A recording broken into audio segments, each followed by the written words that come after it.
Hey there guys, welcome back. We are here with another session of our Pokemon Tabletop campaign, Sylva Rising, except today we're doing something a little bit different. We're not continuing the 10 Candles, that's going to be next week when the final episode of that is happening.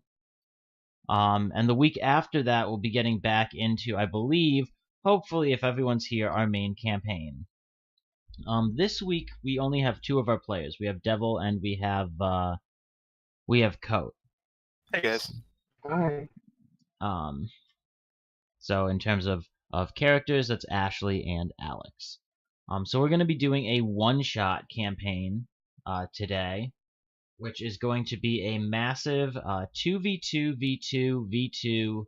v2 doubles battle free-for-all, representing tournament finals that the outcome of which will have impacts on the ongoing campaign.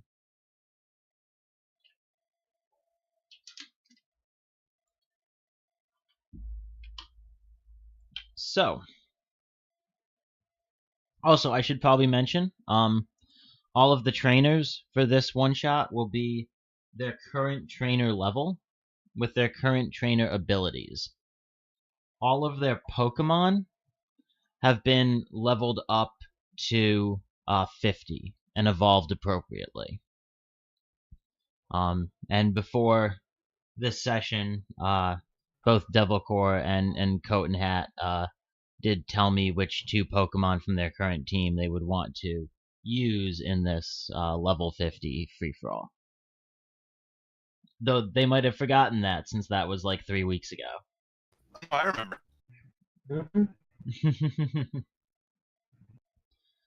Alright, so I think we will start off with me looking through all of the music and seeing what works best.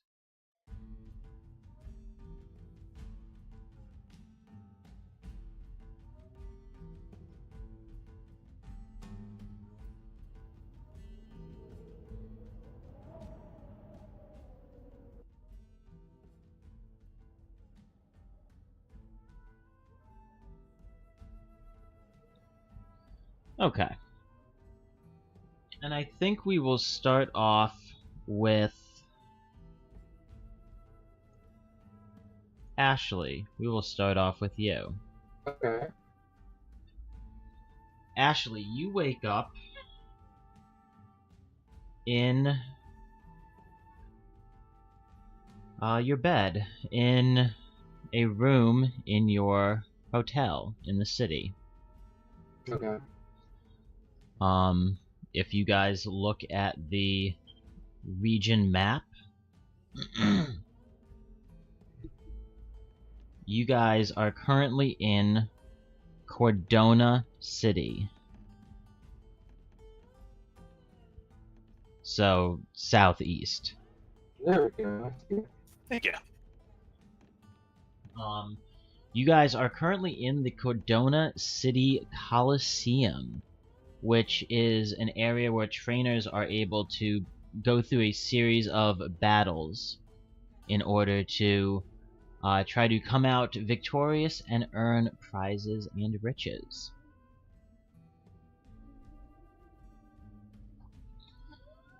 Ashley, you wake up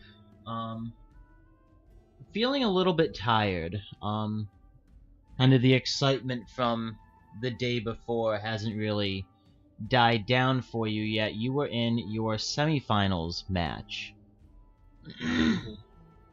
A 2v2 doubles battle against your good friend Citrine, Oh, okay. where you managed to come out victorious and secure a spot in the finals of this tournament. Okay. You know that the finals are going to be a little bit different than the other rounds. All the other rounds were kind of preparing the participants for this final round. They were all doubles battles against a single opponent. You know, based on an announcement they made after all of the matches yesterday, that this final round will be a 4-way 2v2 v2 v2 doubles battle free-for-all between 4 teams. Mhm. 4 teams of Pokemon.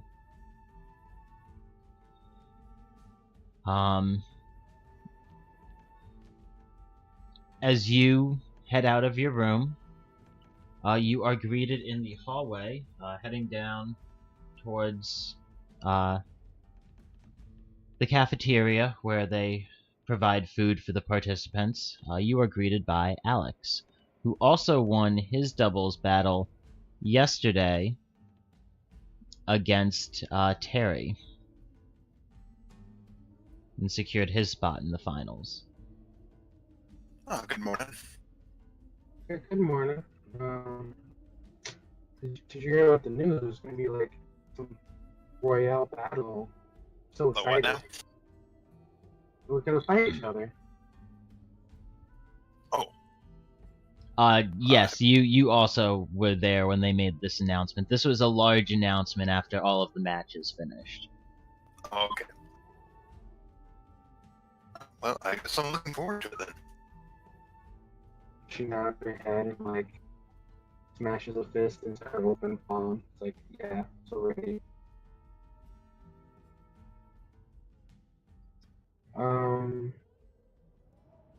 I mean, it'd be pretty underhanded for someone to, like, suggest an alliance until the other two were handled.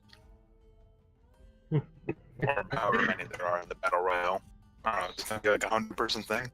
You guys know that there are 4 participants. You know the other 2 participants are actually 2 people you know quite well. One of them is Terry's younger brother, Matthew, as well as another individual that you've only really heard of from Citrine.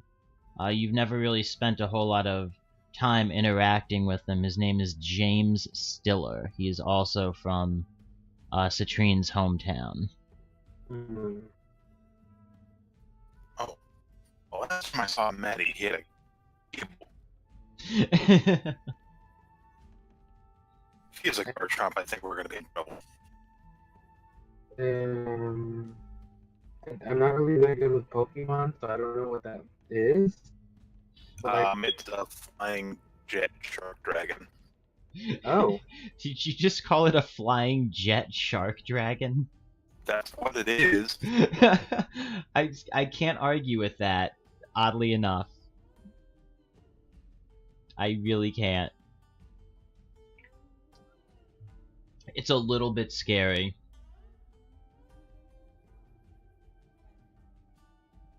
alrighty then.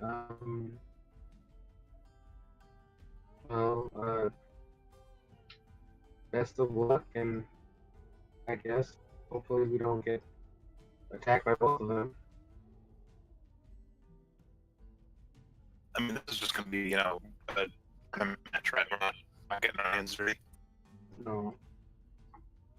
Unfortunately, I think we have to just use the Pokemon. She looks a bit sad and down. Or I'm sure in he's there. doing pretty well. Yeah. There's not much I can do. And, well, I guess it'll come down to luck and you know, some strategy, I guess. Well, it was nice talking to you. I gotta go check the Pokemon I use. Give me 1 second. I'm gonna try to disconnect and reconnect from the chat. Okay.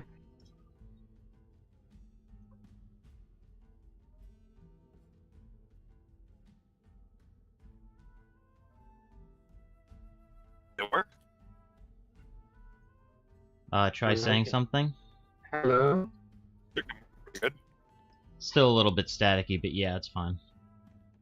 Yeah, well, you're still a little fuzzy. Do you want to try to reconnect? Okay. Sorry about this, folks. We're trying to get our audio working. Hello? Oh, that was much clearer. Okay. Oh, yeah, there we go. Oh, that is a world of difference.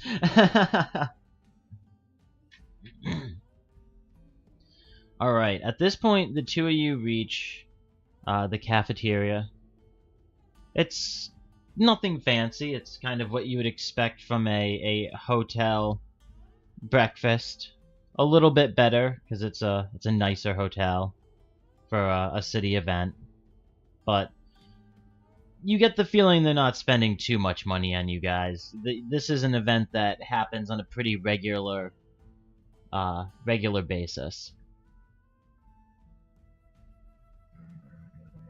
As you guys look around, you see Terry and Matthew sitting at one table, talking and eating. You see a few other scattered individuals around, and you see the person who, from what descriptions you've heard and whatnot, it should be James sitting in a corner eating as well.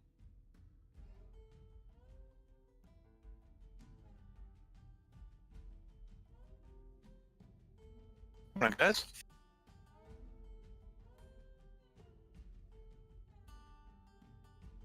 Looking forward to the match today. Yeah, good luck. Who are you guys talking to? I guess The guy walking sitting at the over to table. the people. Oh, like if we're looking at this, like this is the room here. Mm-hmm. Like you guys walked in here, like Terry and Matthew are here, and like James is over like here. So they're a ways away from you in the room. That's good. I mean, I'll probably just wave at them and get them breakfast then. Yeah, some food. Trying to think of some strategy that I can use. But like all that comes down there is her going to being like a musclehead and just fighting people on her own. So I guess she's just gonna cheer or something. Hope that works.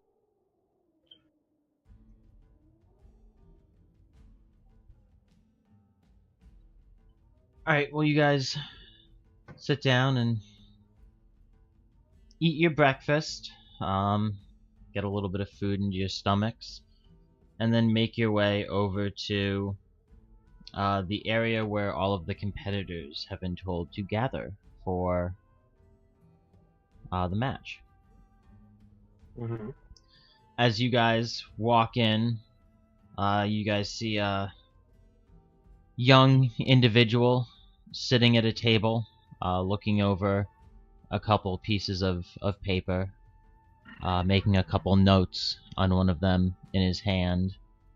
You know this is the table where you go to check in after arriving.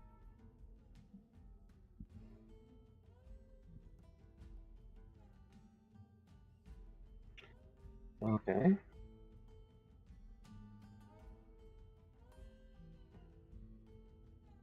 So I Check guess we in, I guess? yeah. You know from Is it like experience a- over the past couple of days that you check in at this table. Alright. Yeah. Okay, it's just like a table. It's not like a kiosk on the wall or something. Nope, it's a table in the middle of a room with a chair on the other side with a dude sitting in it looking over papers, and Okay. an archway with a curtain over it behind him. Oh, okay. I'm gonna swagger up and, be like, alright, Alex, here's sign in. Oh yes, and he turns and calls for an individual. One of the security officers walks up to you, and kind of gestures for you to follow him. If you come right this way, I'll take you to your waiting room. Thank you.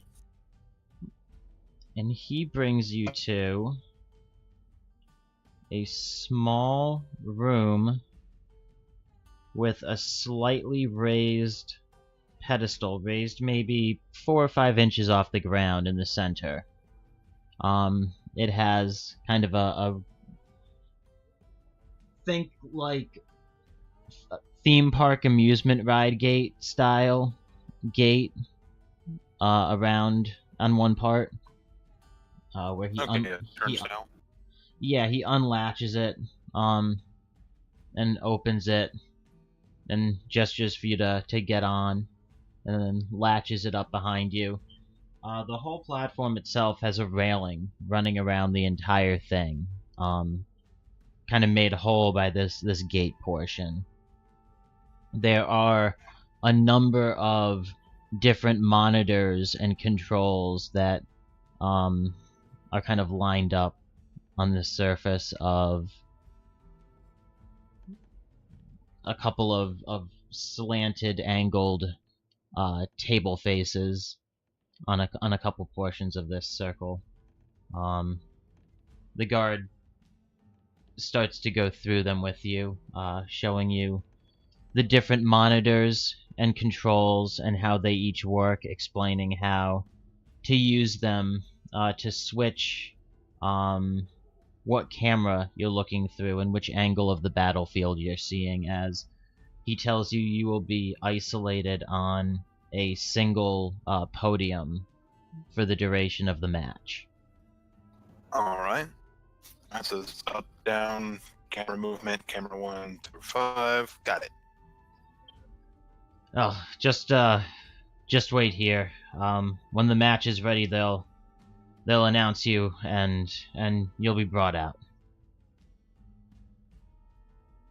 Alright. And he walks out of the room, shutting the door behind him.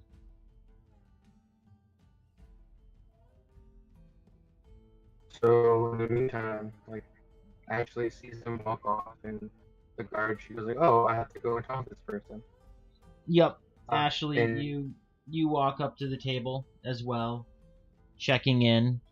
As you're following the guard that comes out to get you towards your waiting area, you see James and Matthew also walking into the room from behind you, having just finished up their breakfast.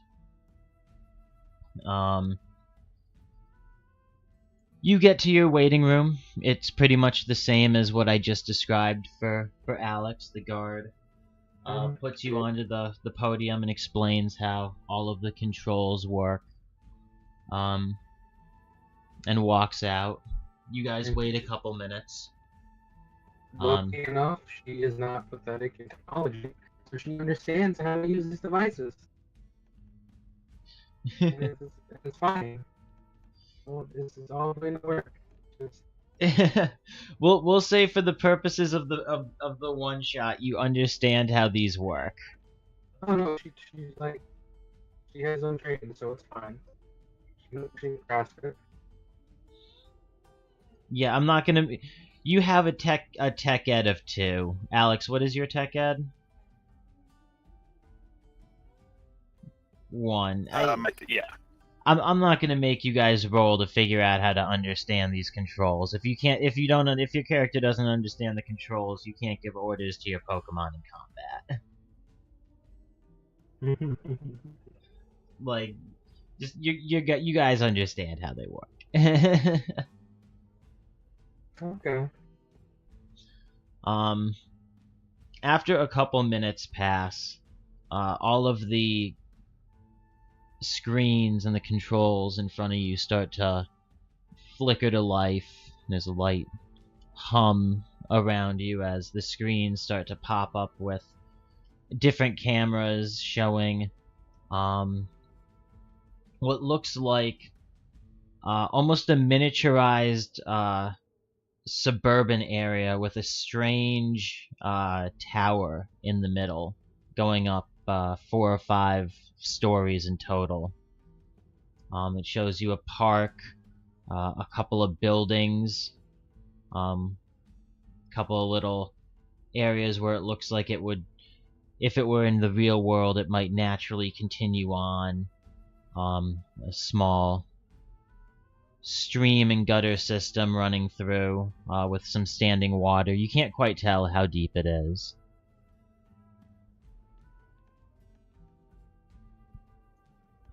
And So this part down here is a ditch then? huh? This thing down here is like a ditch or a trench? Yeah, it seems like a fairly deep water trench, but you're not exactly sure how deep.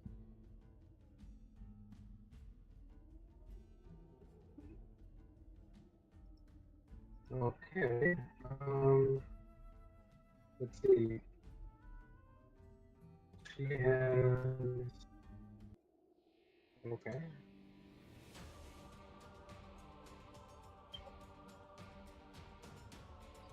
And because I didn't have time to look for music, we're just going with this one. Okay. Feel free to mute the music and find something appropriately dramatic for this battle.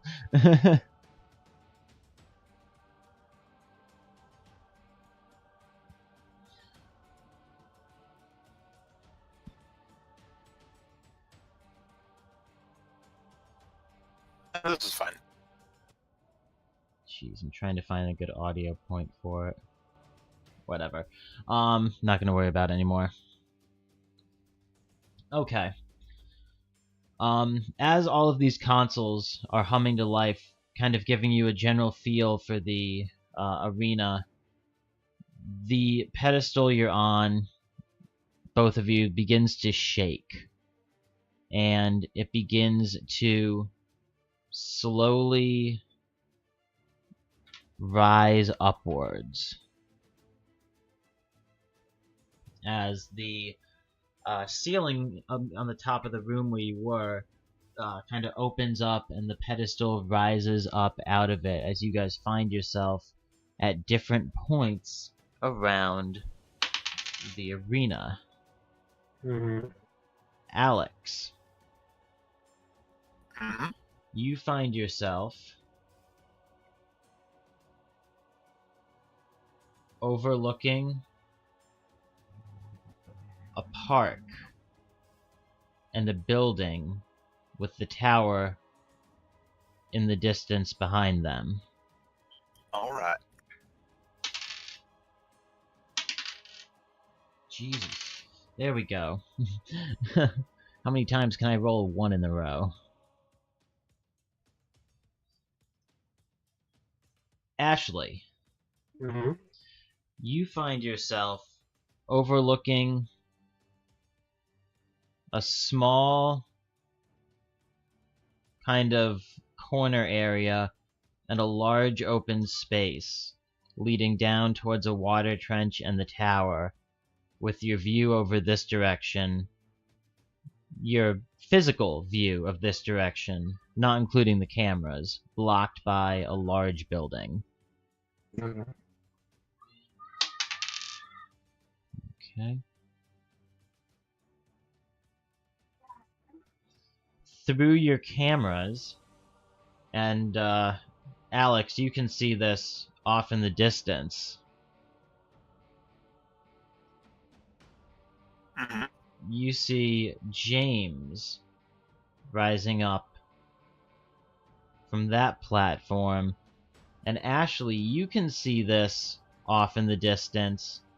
Alex, on your monitor, you see Maddie come out of that platform.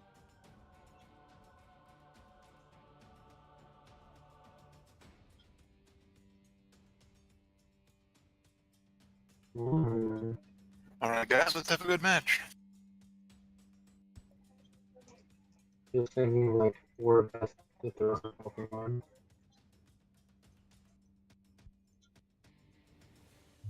Okay.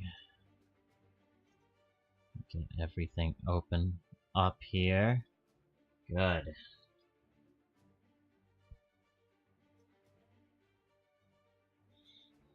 You see on a large screen, suspended, kind of, there are 4 of them.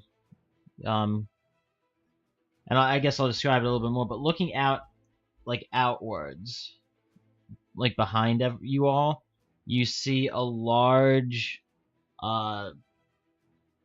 think like Roman Colosseum style arena seating, packed full of people.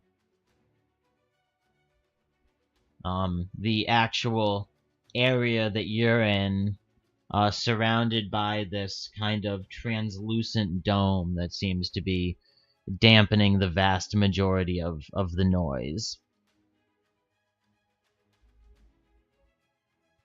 Which is probably a good thing, because it'll let you all focus on the battle at hand, especially with how chaotic this one is going to be. But there are 4 large screens that you can see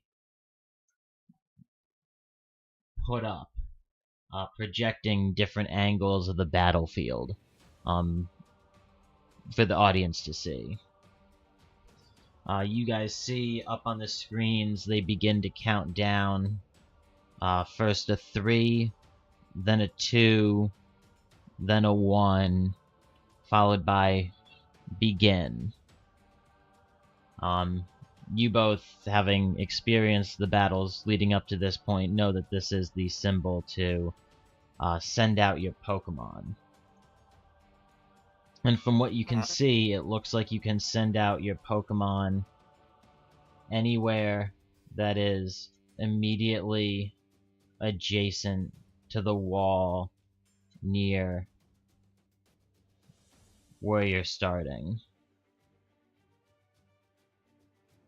Alright, is this just one each, or are we sending out both? Nope, you are sending out both. This is a doubles battle.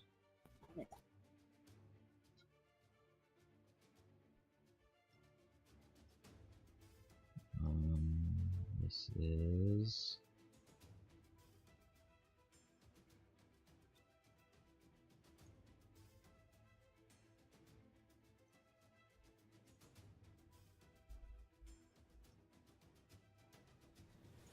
We're going to bother initiative for our trainers. What's that? Are we going to use the initiative for our trainers? So we can, do our things. Like, I know, like, Ashley's only going to do training, like, orders, but I don't know about Alex. Like, I think he does stuff on his own, right? Oh yeah, and we'll have all of that taken care of once we get initiative open. Okay.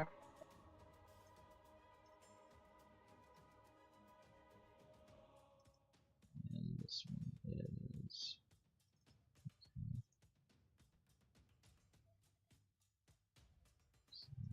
Send out that. Alright, now I need to get all of their information down. Flat. What am I doing? I can do it this way.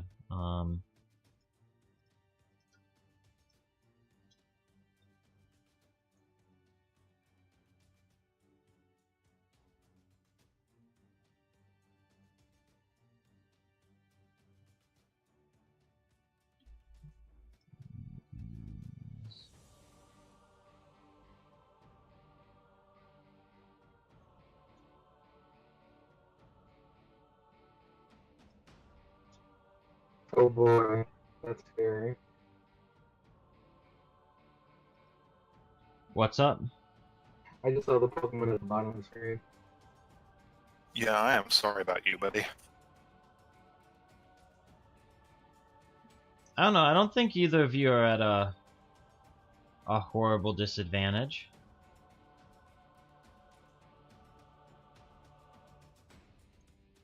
I don't think any of us have advantage on it either, though.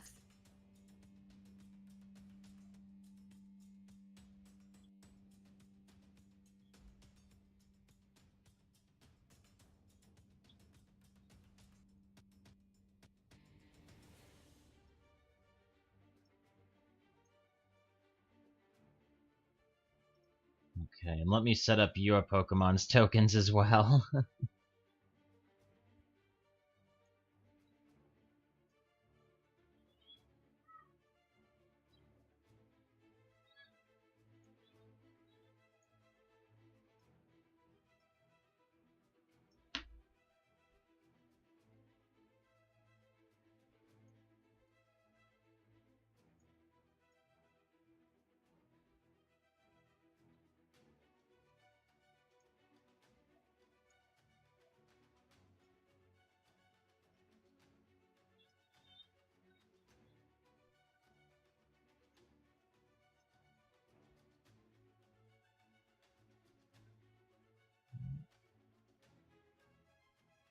Is that the wrong one?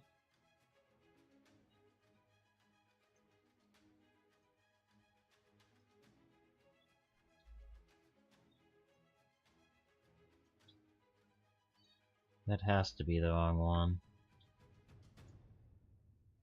Yeah, it was totally the wrong one. I was looking at Gabby over there like, no, not 60 hit. Why does it have an injury? What? Yeah, just send them out while they're fine. Don't worry about it. Anyway,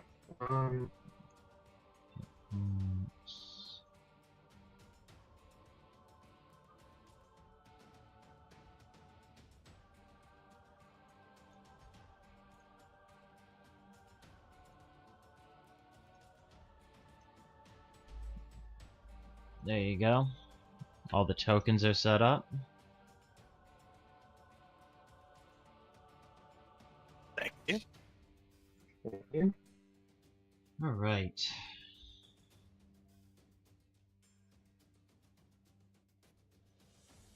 So, turn order. Go ahead and add all the trainers to turn order.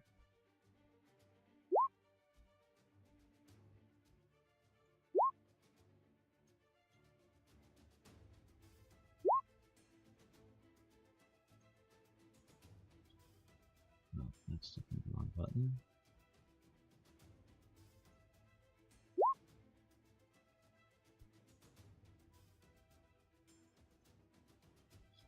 Okay. I need Ashley to roll a d20.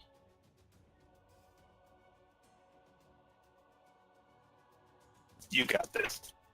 There you go. Nice. Alright. This is a battle under league-sanctioned rules, which means that all trainers go first, followed by all Pokemon. Orders are given by trainers from lowest initiative to highest, and then resolved from highest to lowest.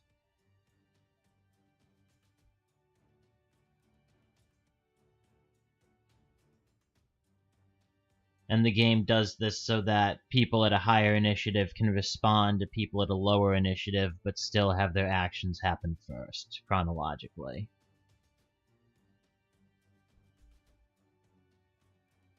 Okay. Now go ahead and add all of your Pokemon to initiative. Okay. And Pokemon initiative works as normal.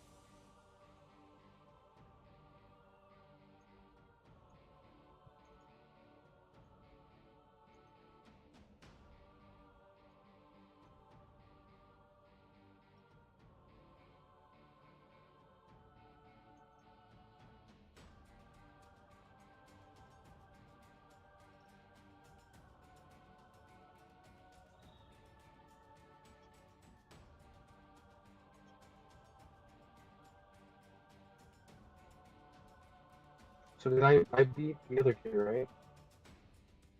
What's that? Yeah. In the tiebreaker? So I should go before him, right? You are. Oh, Wait, for your trainer? yes. the trainer. Yeah, you are going before him. Okay. Sure. Orders are given from the lowest initiative trainer first to the highest initiative trainer last, and then those orders resolve in game functionally from the highest trainer initiative down to the lowest trainer. Okay. I need Fenny to roll me a d20 for initiative against Garchomp.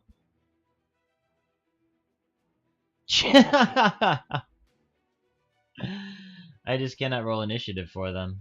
That's great. Okay, now I think things are going to get a little bit funky here.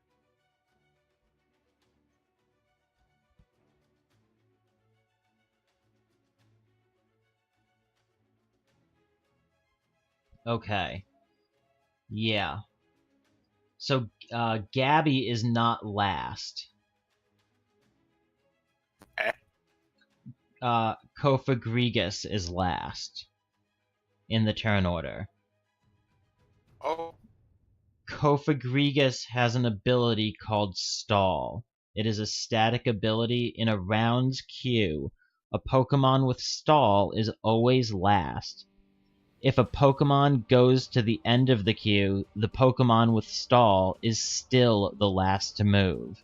The user's actions taken on their initiative count, not priority or interrupt actions, cannot be interrupted. Ooh.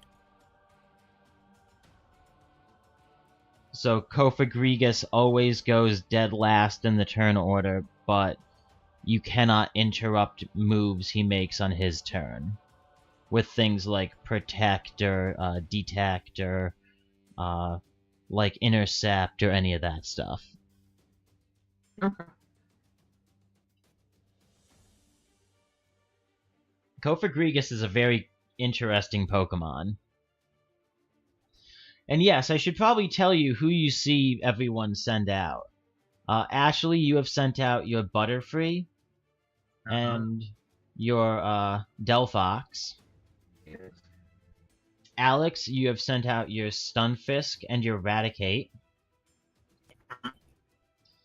You guys see Matthew has sent out a Garchomp and a Gigalith. And you see that James has sent out an Alakazam and a Kofagrigus.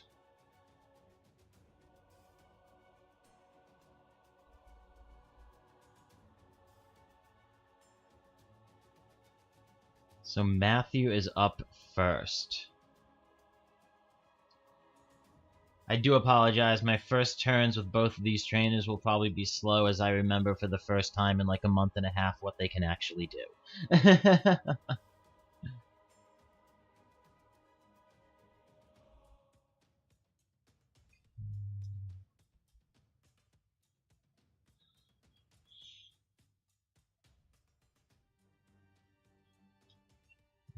Make sure he knows.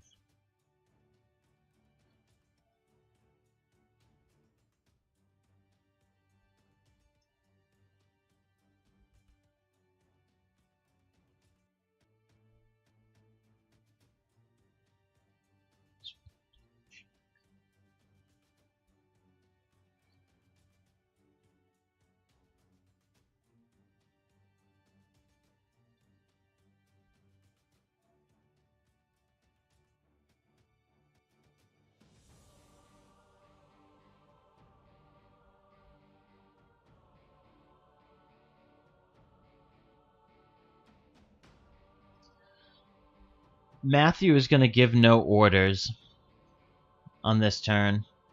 He's just going to direct his Pokemon.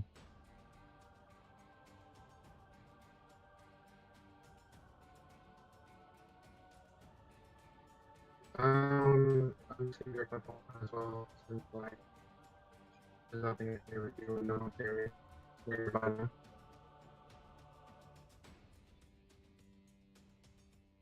Okay, Alex?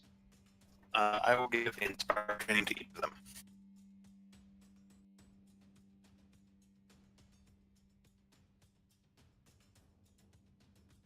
Okay.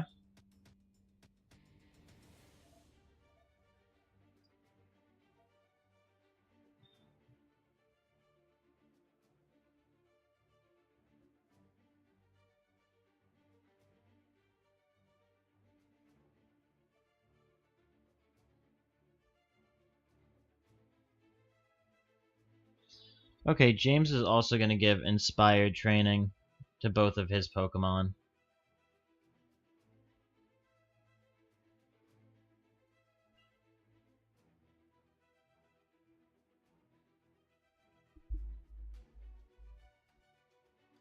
Okay. I don't think there's any place to put that one. There's no place to put the save check bonus, right? No, you'll just have to add it when you roll it. Yeah, okay.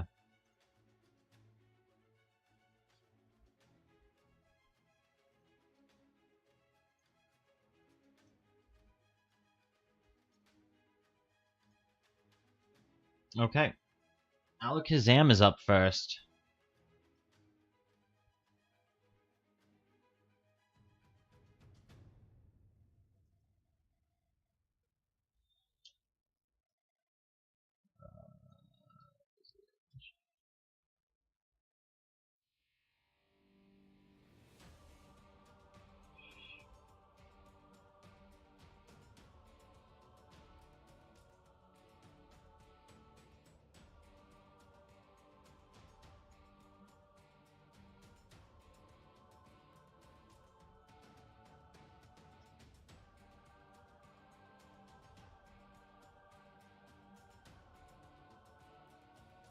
Alright.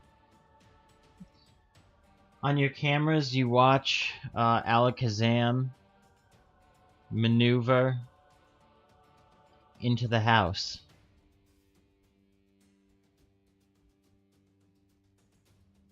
And enter into the front room. Zaruk is up. Alright, quick question. Do these bushes, I'm assuming they're bushes, Yep. do these count as rough terrain at all? Don't believe it will affect you. No, it won't affect you. Because you treat all grassland and urban as basic terrain. Oh, I'm wondering if they are useful for the stealth capability. Yes, as long as you are not in really immediate line of sight, like in a relatively close distance with all of the buildings, so long as you roll for stealth, you have a chance to not be seen by the cameras. Oh, no, not the stealth skill, the stealth capability. Zero can't be shot at if he's in rough terrain. You have to engage him in melee. Oh yes, it would work for the stealth capability as well. Cool.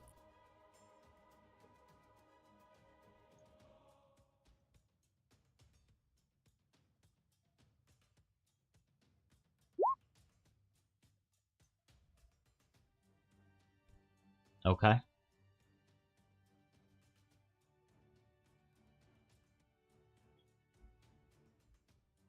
And that will be Zerk's turn.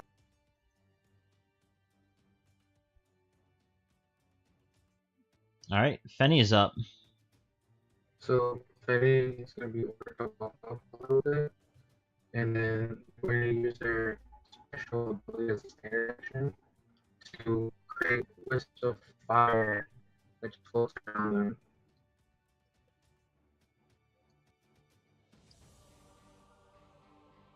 You said Using Foxfire as a standard action. you're using Foxfire? Yeah. Okay. Let me mark that on here. You have 3 Foxfires remaining. And that's the end of the turn. Is that it for Fenny?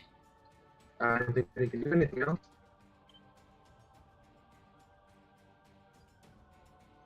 Okay. Garchomp is up. Let me take a look at what Garchomp can do here.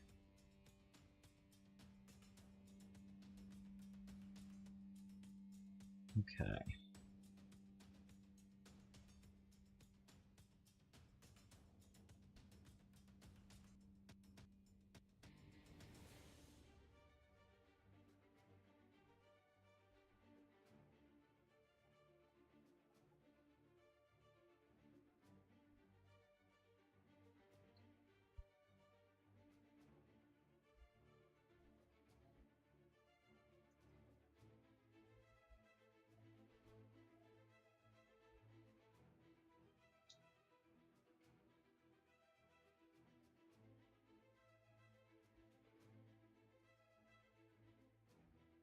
Dragon. How far is that movement? Come on now. Huh? This is why nobody likes Garchomp. Garchomp is fast. Oh, I made a mistake. Well,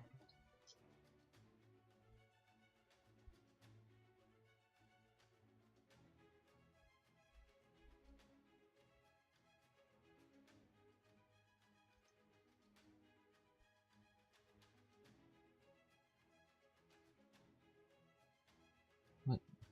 Did I not put that in for him?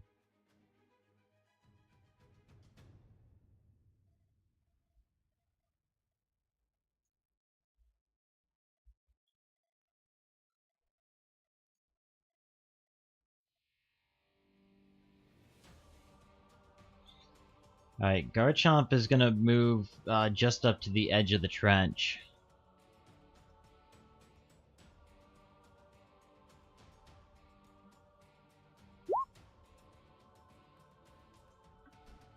Garchomp is gonna Swords Dance.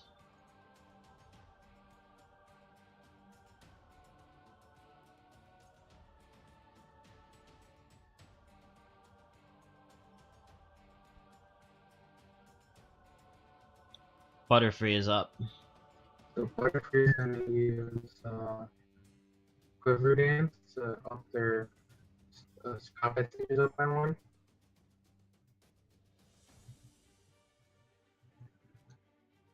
Sorry?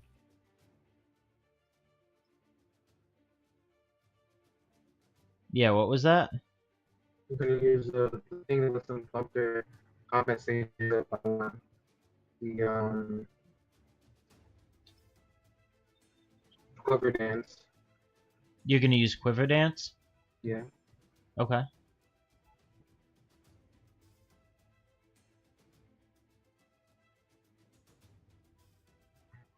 Does that affect their initiative? Does If that your affect? speed increases, Because it increases its speed and now it's 20.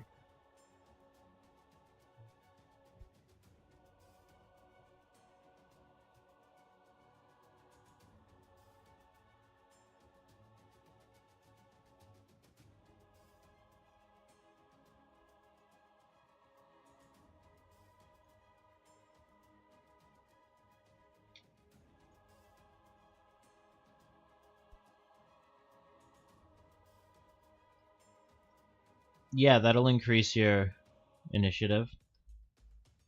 Okay. So Butterfree's now 20. Yay.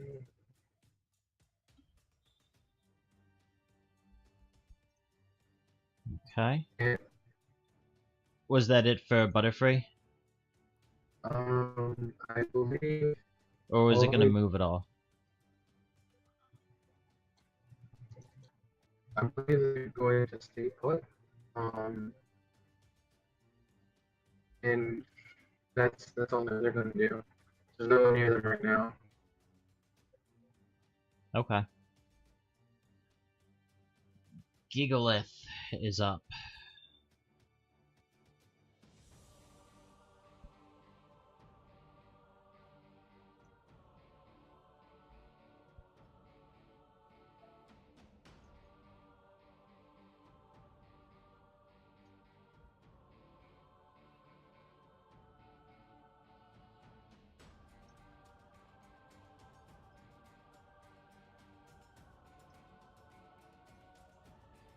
Gigalith is going to move across the trench.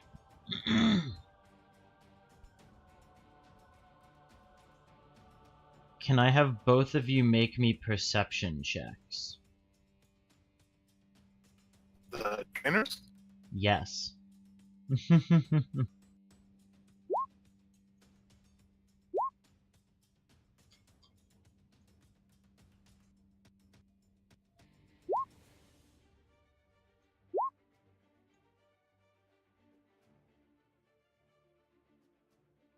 Okay.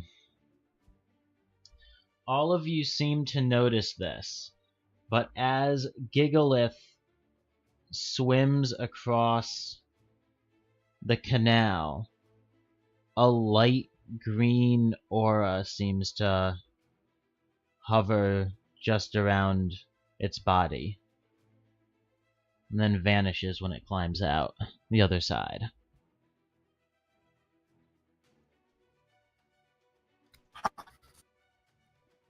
I don't know Pokemon, so I have no idea what that is. And Gigalith is going to use Iron Defense.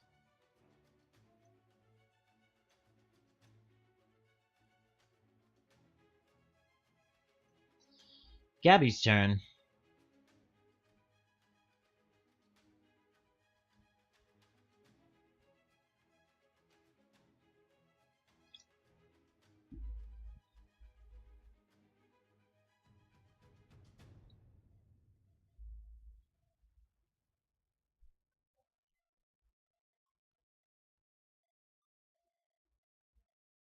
Gabby is going to move into the house. You're gonna move where? Okay.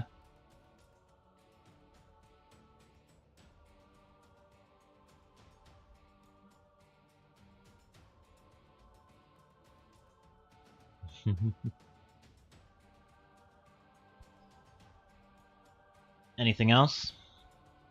That is it for Gabby. Okay. Kofagrigus is up. Poor Kofagrigus. It doesn't matter how high his speed could potentially get. He'll always be last in line.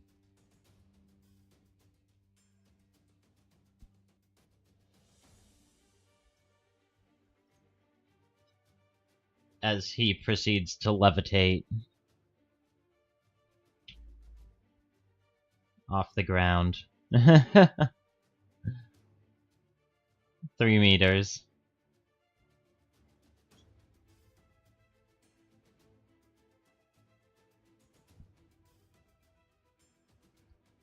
And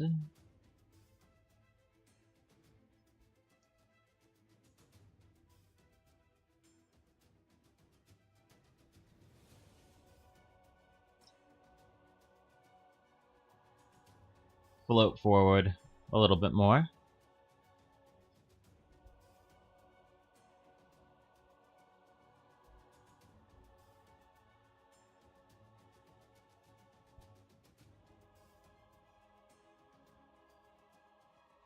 And it's going to end its turn.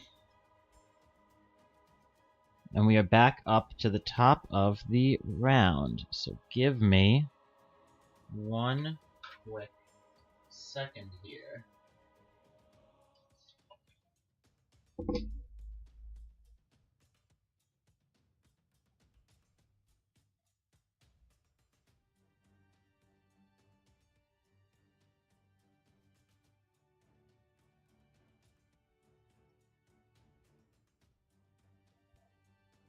Actually, what training do you have for your Pokemon?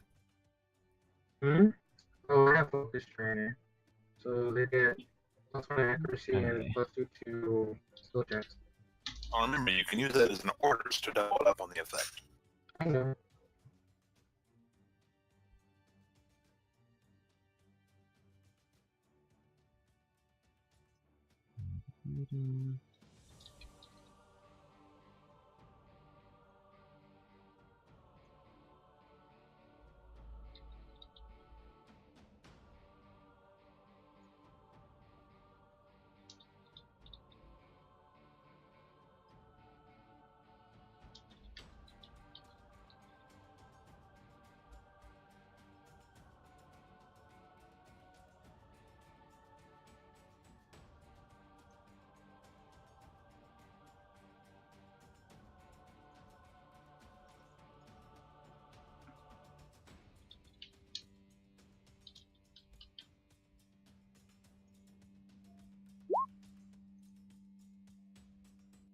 Okay.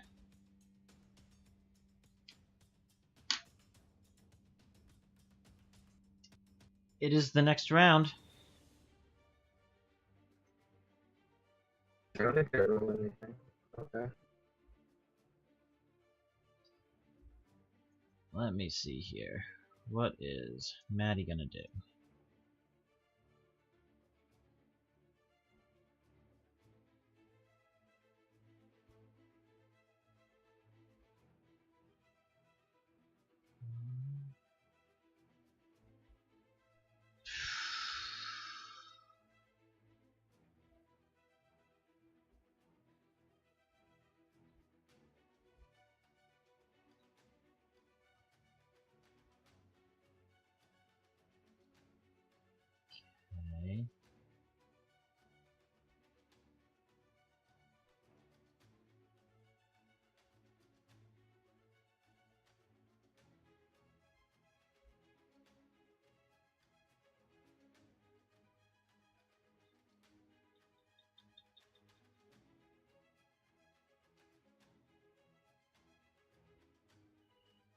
Alright. Maddie is going to bind 2 AP.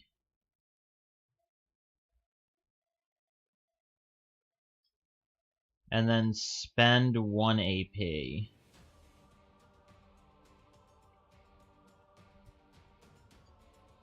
And he is going to use... He's going to issue the orders. Find this. He's going to issue the Reckless Advance orders on Garchomp. And he's going to give him 1 stack of Excited.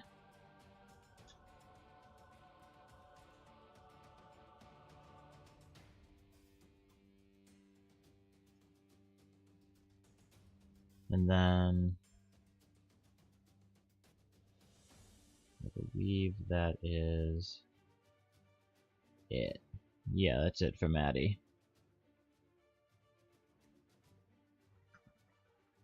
Actually, it's just going to give Fan focus training, any focus training. So that's +2 to action checks that they decide to make, and +4 to any skill checks. Okay.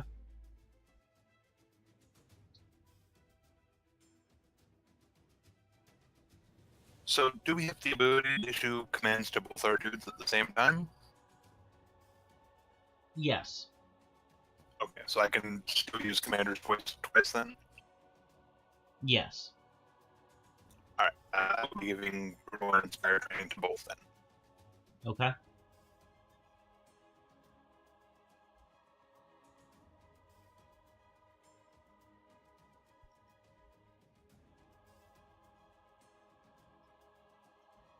And yeah, James is just gonna give both his Pokemon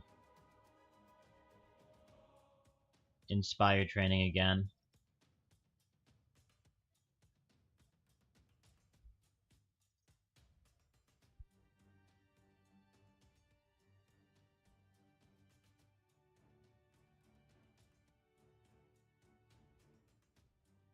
Alright, Alakazam is up.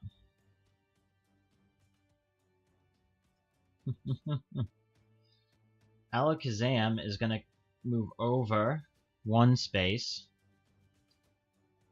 He's gonna try the door and find that the door is locked.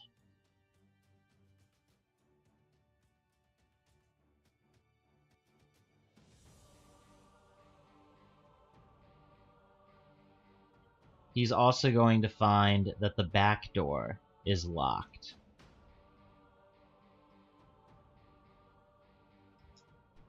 And that was 7. That's it. And that is Alakazam's turn.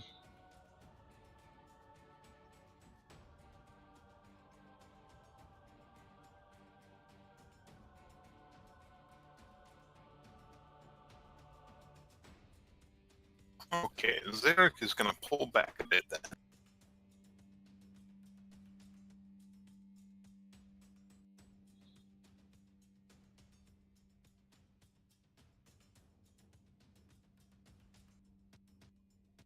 And unfortunately, Xeric does not have any more moves he can use this turn. Fenny is up. Alrighty then. Fanny is going to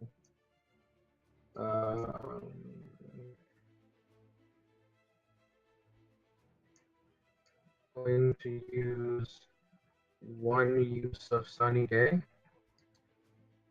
Mmm. Change the weather to nice and sunny for 5 turns, I think. Yes. Let me add that on here.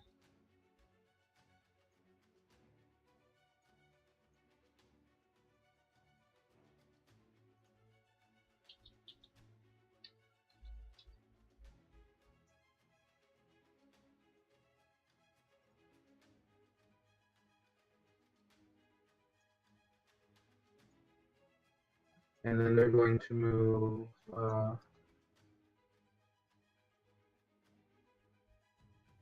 move back like a square or two. Okay. Let them come to me. Garchomp's turn.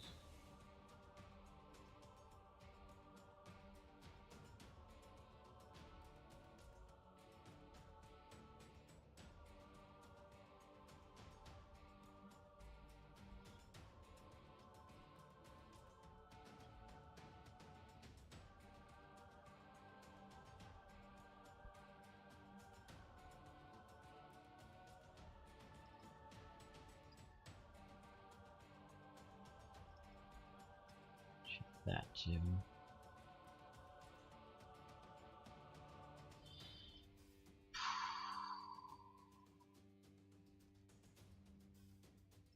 Okay, Garchomp is going to go 3 meters up.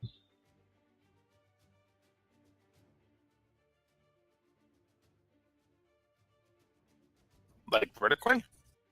Yeah.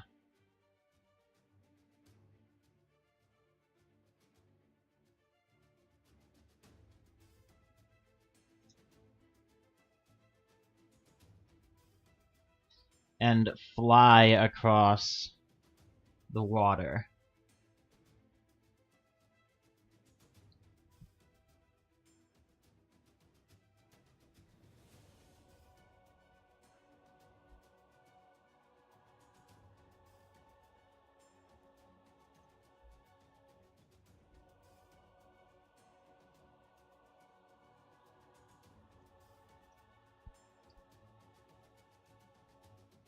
And Garchomp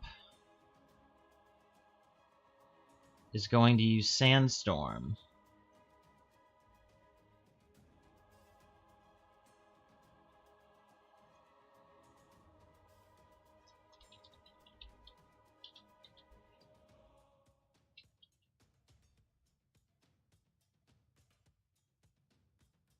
Okay.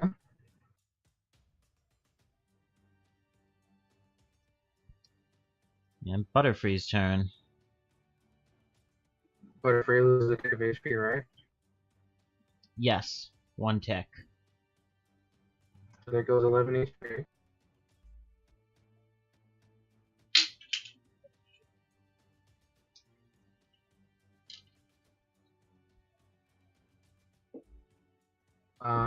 Then they're going to fly.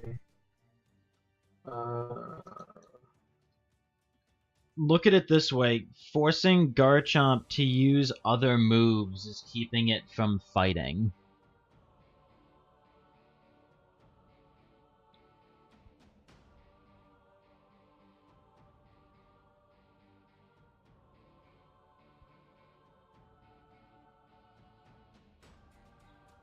I'm going to use.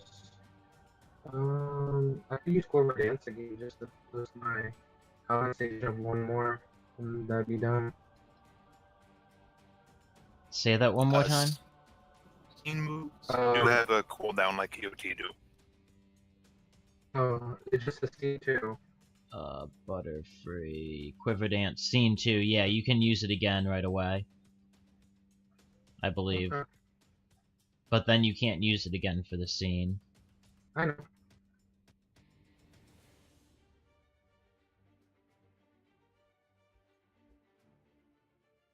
You're gonna Quiver Dance?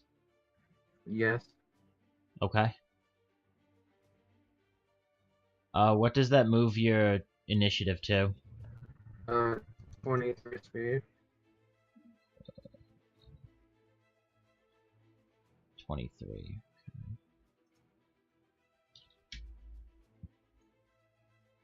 Let me go move you. Butterfree now goes above Fenny. Mm-hmm. And above Garchomp. Gigalith.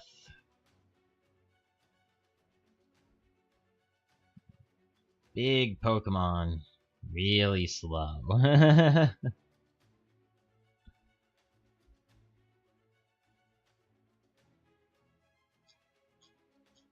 Double check what all happens here. Oh, okay.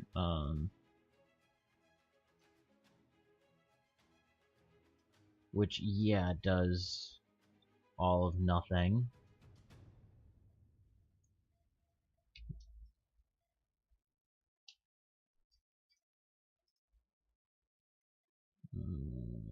Evasion is 2.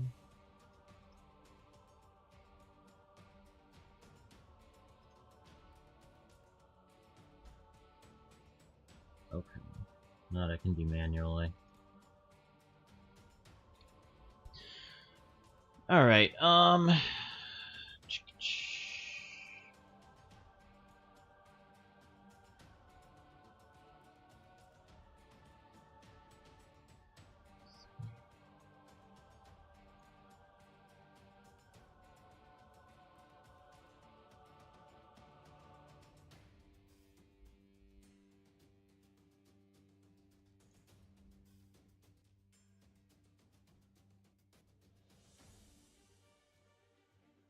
I thought it was slow.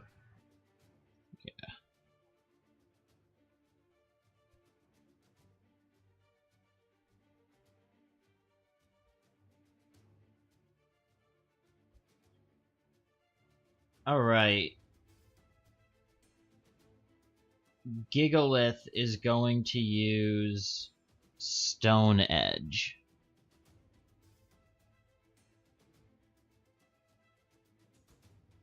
On Delphox. Okay. Which I need to double check. Hope not.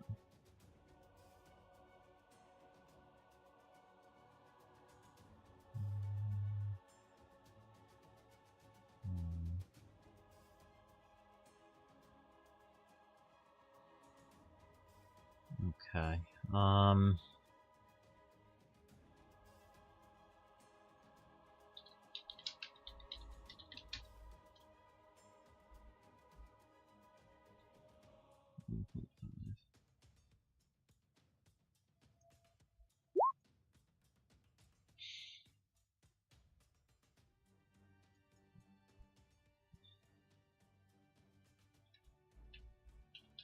So that hits.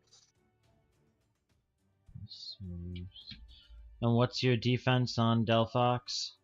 12. 12? That would do 61 damage. To what? It's 49, it's super effective, and 12 defense. Okay, so it's down. Unless I'm doing that in... Let me double check. Do either of you remember which order they get applied in? If it's super effective and then defense, or defense then super effective? It's defense and then super effective. Oh, okay. Then 49 minus 12. 55 it looks like. Yeah, 55 damage. Took a lot. Probably has an injury or two. That's one injury? I think it's just one injury. Yeah, that's one injury. You have more than half left.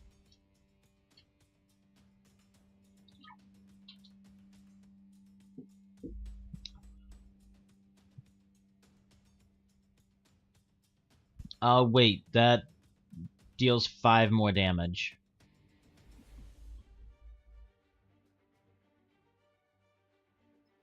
That deals 5 extra damage. Just flat, I believe. Because of sand, Okay. because of sand force. Okay. Sand force is an ability, static, that Gigalith has. Effect while in a sandstorm. The user's ground, rock, and steel direct damage moves deal +5 damage. Additionally, the user is immune to sandstorms. Okay.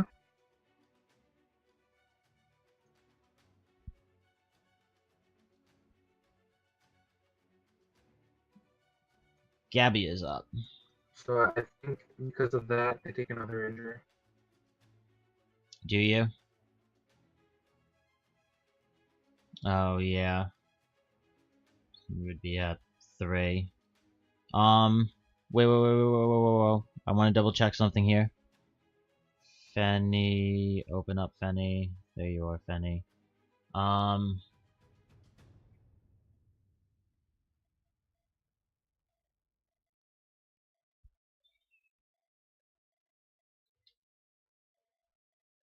Oh, it's within 6 meters. Okay.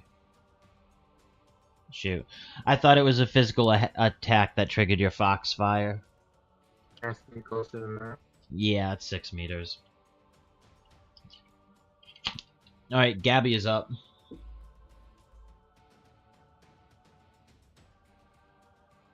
Alright, Gabby's gonna try to get out to the store. Is it locked? It is locked. Then that will be the end of Gabby's turn. Okay. You're finally realizing what the door roll did. All I know is It locked all the doors.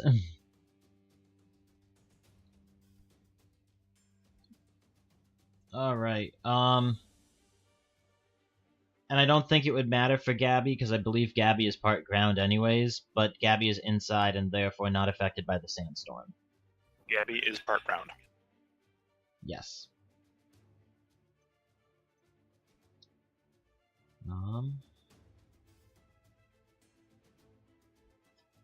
Kofagrigus, on the other hand, is not, and loses 12 HP.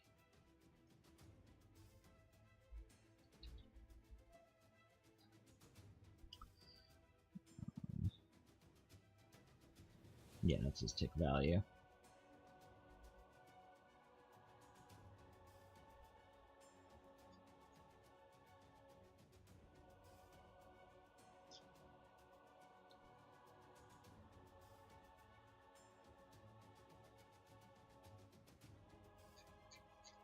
Can you do that?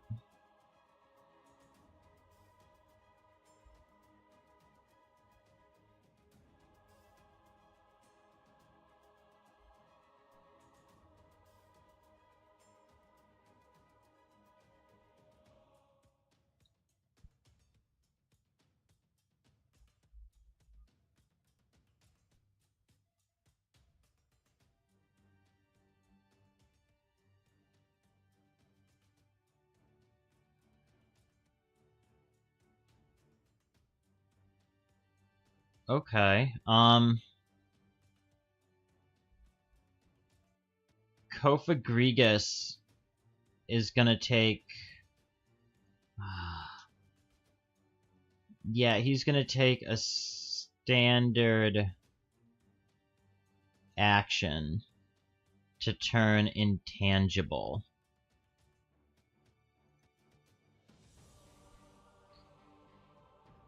And then, as his shift action, he's going to shift inside the house.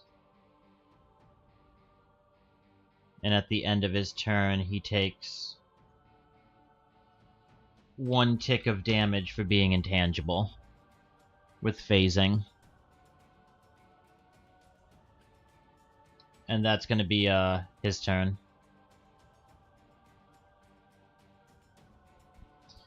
We are at the top of a fresh round, which means...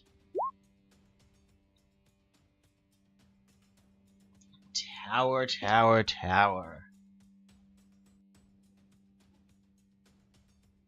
Alright. 1, 2, 3... I'm really mad that this is not centered, but...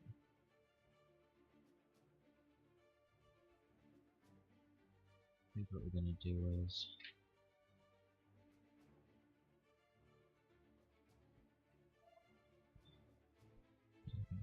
odds and evens. So it's full.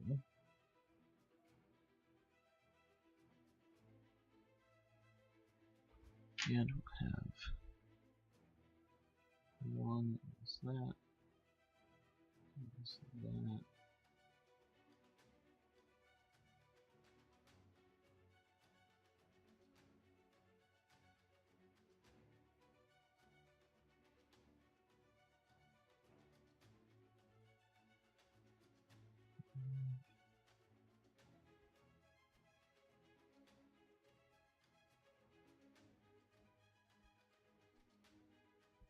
they will shift the same way. So let me add a table for this.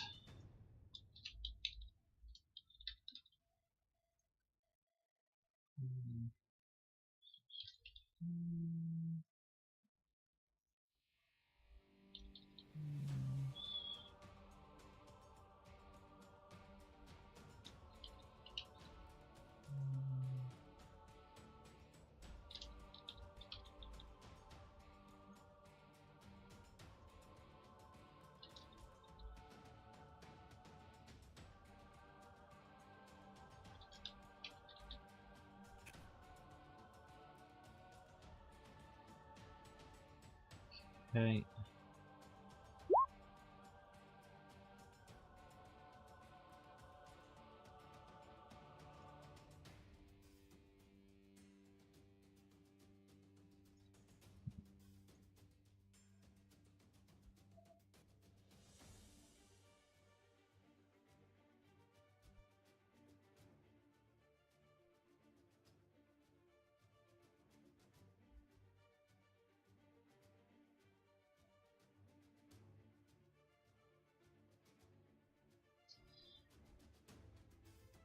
Everyone who is in that radius, who is not on that raised pedestal,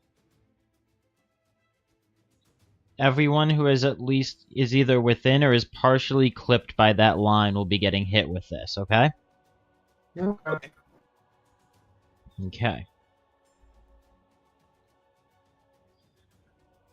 You all watch as the tower at the very top, a small rod with a kind of translucent glowing purple gem at the end rises up and then disappears, and you can hear this kind of shing as it slides back into place, followed by this light sound of this clatter as it lands back into whatever slot was originally holding it. As you see billows of thick purple smoke roll out from the base of the tower, out from small hidden grates at the base of that raised platform. Garchomp, Gigalith, and Delphox are all hit by this.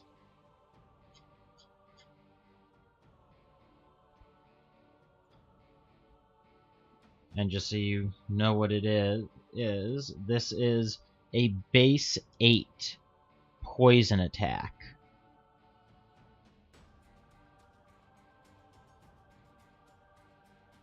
Due to the nature of the hazard, resistances do not apply.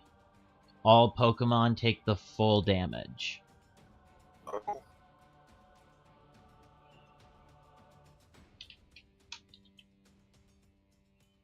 Make sure I get it right here.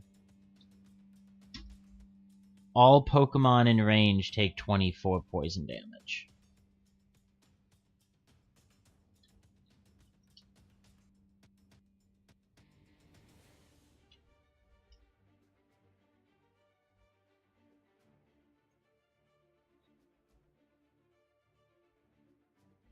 Do apply your special defense. I totally forgot about that. Do apply your special defense. Don't apply resistances. There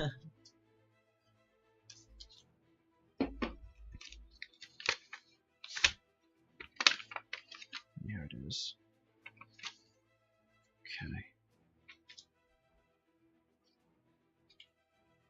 So for Delphox, that would be 10. 9. Oh, my bad. Yeah, 9 damage.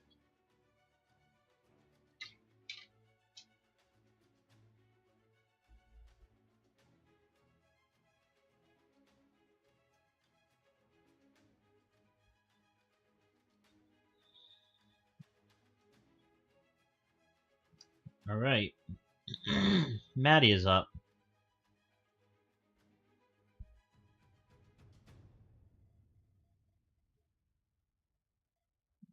Maddie is going to give focus training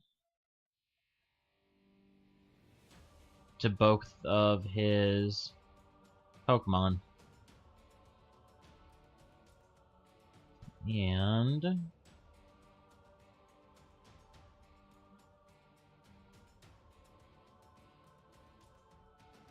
he's gonna spend 2 AP to give both of them motivated.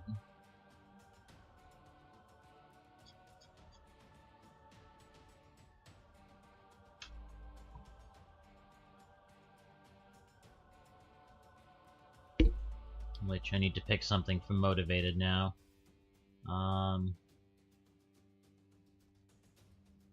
Fist is motivated.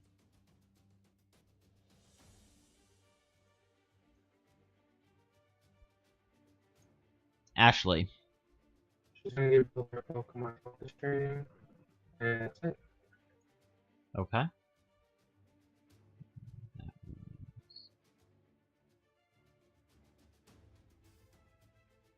And I will be issuing the same orders as last time. Paired, Rubo, and Inspired. You're doing what? The same orders as last time. Okay.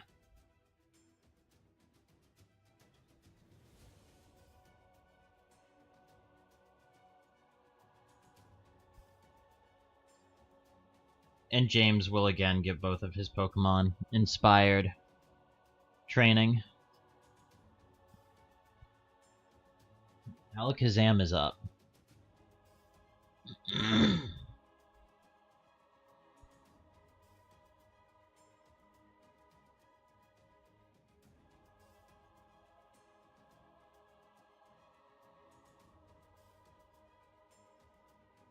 Four, 5.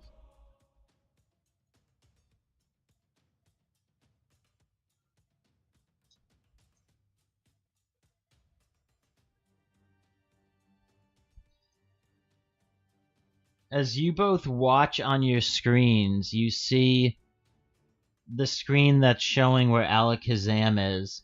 There's a slight shimmer as Alakazam blinks out of existence, reappearing up on top of the pedestal.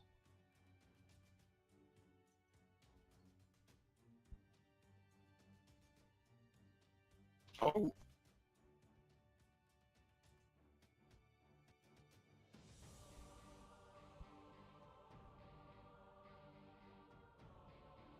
Alakazam is...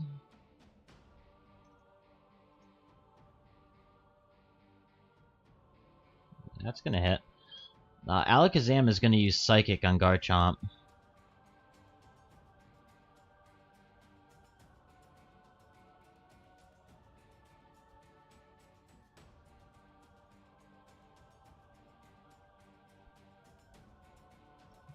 Which I need to double check because PTU has all their weird changes to the...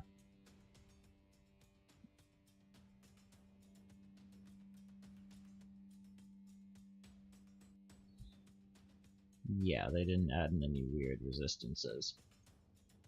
Good.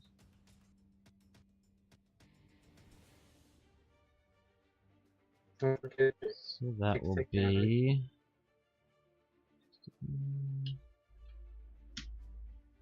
15.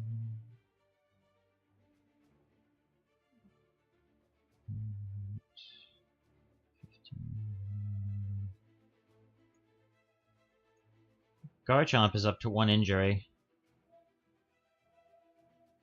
Whoa. It's an Alakazam, dude. They're glass, but goddamn it, can they hit hard. Zaruk is up. And Zaruk will lose a tick of HP. Zaruk will what? Pick a bit. Sandstorm. Oh yes, it does lose a tick of HP at Sandstorm. I forgot because Alakazam was inside at the beginning of its turn.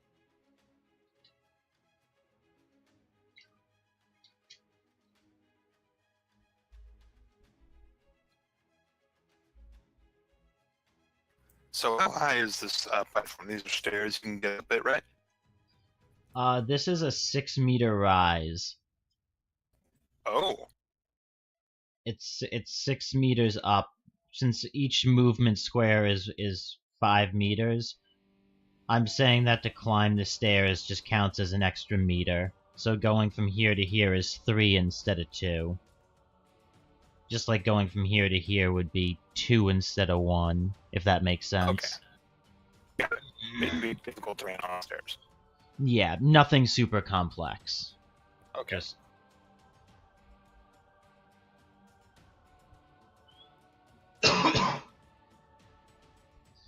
Is Zaruk gonna do anything? Zaruk is gonna do some stuff. Alright.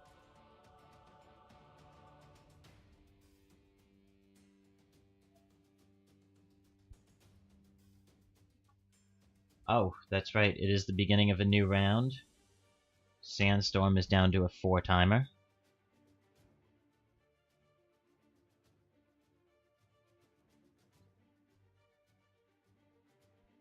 And that will be Zaruk's turn. Okay.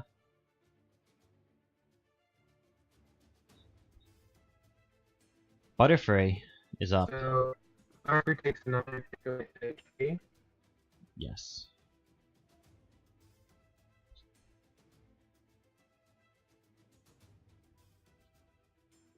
And since they have a sky speed and they can fly, I think they're just gonna fly to the platform. Okay, so Butterfree's gonna fly. Okay, so what's its sky is 10. Yes. How many meters into the air is it going to go up? I think it goes 6 meters. 6 or 7, I'm not sure. Well, I know how high it can go, but how high is it going to go? Each movement up 1 tick is 1 sky movement. Yeah, this is 6 meters high. Maybe like what, 7? So it's gonna go up 6 meters? Yeah. Okay, so that's sky 6. And it's now up there till it decides to come down, so it has 4 movement left. So it can make it to here. Yup. At which point it is landing. Yeah, you just need to hit the front.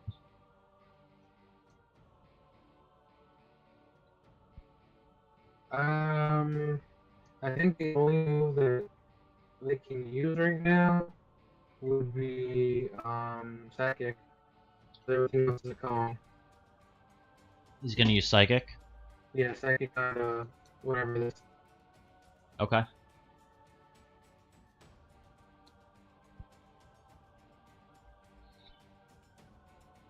Oh, I totally missed that. Zaruk used a second sword dance. He did. Jesus Christ. You scare the piss out of me. So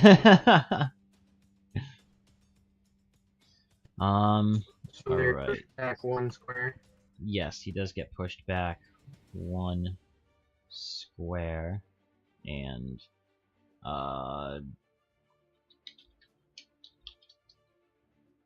1 straight back, 2 right alignment? Okay, straight back 1 square. And that's 53. There's special defense, so... Okay... And that is... Alright. Wait, actually... It is 182... Okay. Yep. Alright. It's hit and pushed back 1 square. Okay. It is Delphox's turn. They take a tick damage.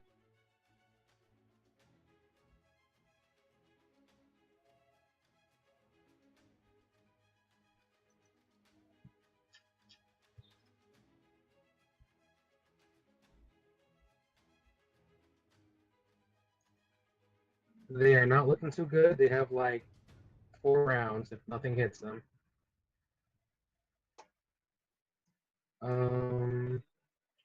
They are going to check the door. Is the door unlocked?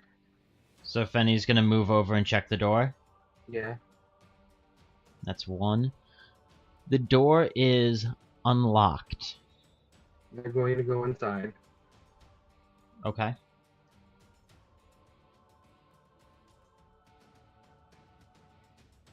And then, I think that's all they can do. Let me just double check. Yeah, that's all they can do. Alright, it is Garchomp's turn. Garchomp is up 3. He's gonna go up 3 more. Leaves him with 7.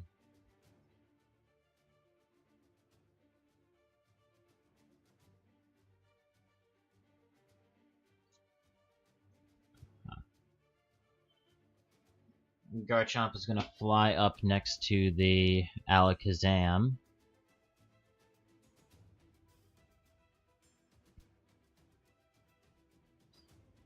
Garchomp is gonna use Crunch.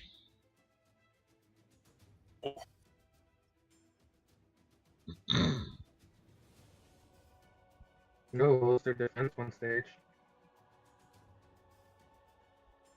So that is... You already know what that is. Okay, that is 90 points of damage.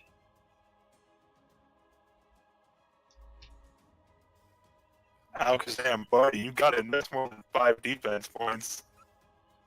Alakazam is 5 defense points.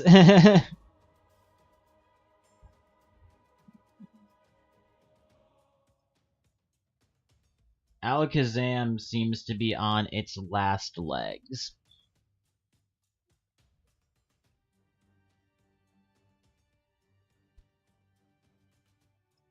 Now it is Gigalith's turn.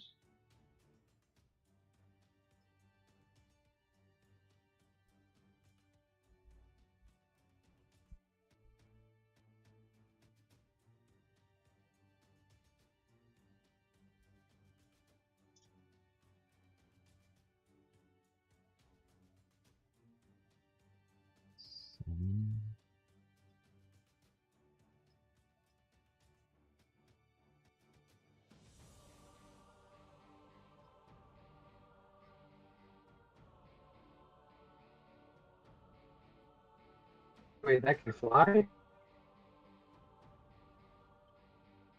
Nobody can climb. Oh, okay. And he has just enough. Costs him all 7 of his movement to get there. 6 meters up.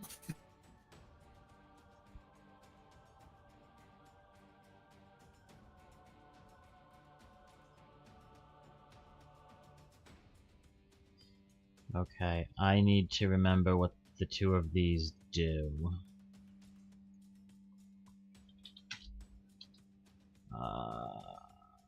Okay.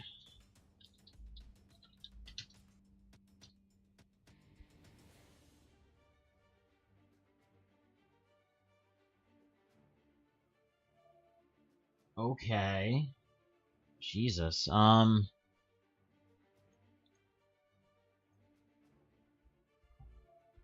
Oh. I'm glad I caught that now. How much is that? 12. Shoot, how much does that add?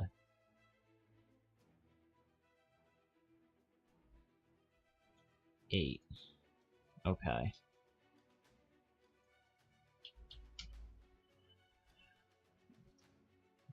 The Alakazam seems on slightly shakier legs than you previously thought it was, as it shifts from 12 to 4 HP with the extra 8 damage from Reckless Advance. That being said, the Garchomp seems to be a little bit unsteady. after the attack. Garchomp to be what? Is unsteady. It seems to be it may potentially be vulnerable. It's under reckless advance orders, so if it hits with a move, it's vulnerable for the next full round. Oh. And Gigalith is going to use Giga Impact.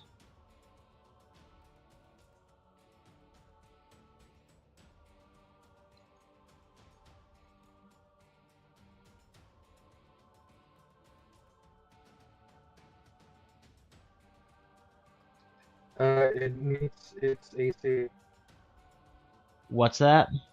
The speed addition is 4. And Okay, raising, so it hits. Yeah. All right. Okay, so that's 74 damage. It takes 59 hit points. Your defense does apply, so 64, 59 points of damage in total. And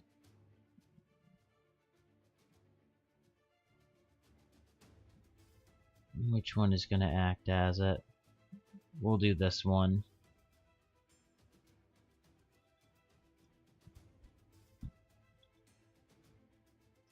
Make sure that couldn't apply to it. It took a devastating blow. What's that? It took a devastating blow. It has a couple of injuries.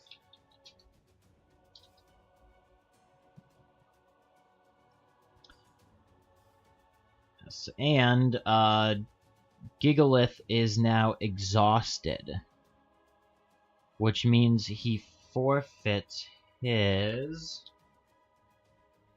standard and shift actions, as well as his trainer's command for his next turn. So Gigalith doesn't get a next round. Okay.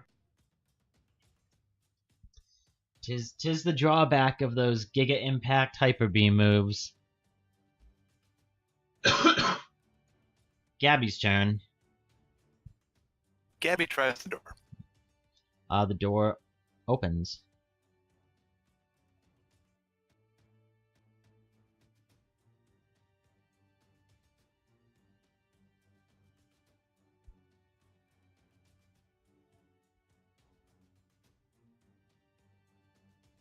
Ah, dang it, it's only blast 2. What's that? Muddy Water is only cone 2. Should still hit. Oh, were you trying to hit everyone? I was trying to hit both. Let's. I don't even remember what cone looks like. But that's fine. It's 1, 1, 2. It's fine. Yeah, I can't. I'm It going can't to use hit him a Mud Bomb on the Gigalith. both. Okay.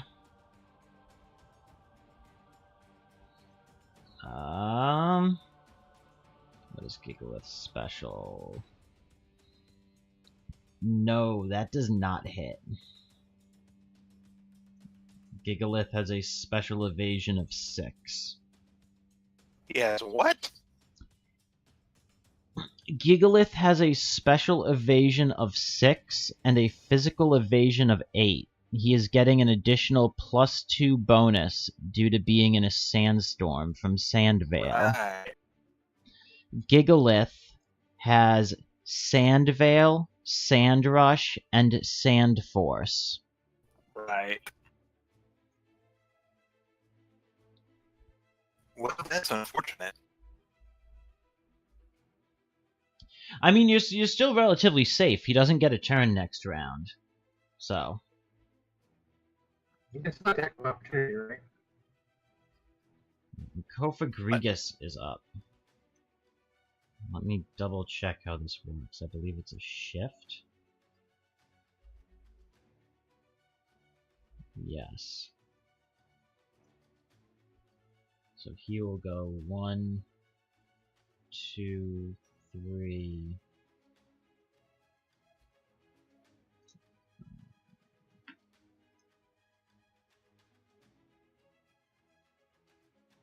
wait, no, it's a shift.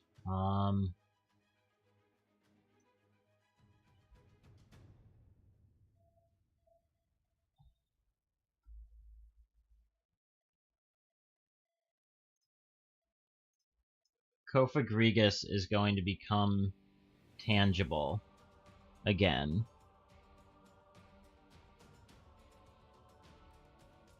Actually, let me...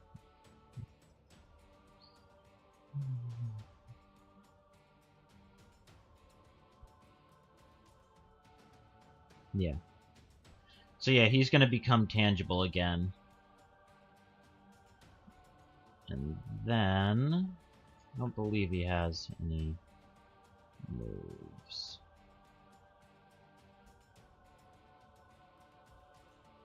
No, that's going to be it for Coatandhatguy.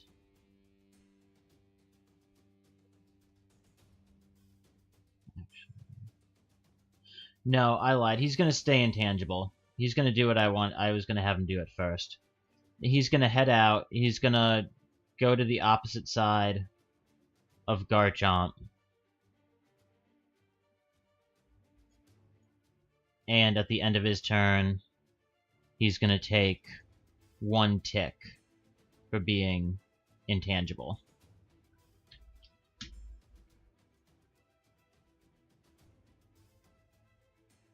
And now, we are back to the top of the next round. So...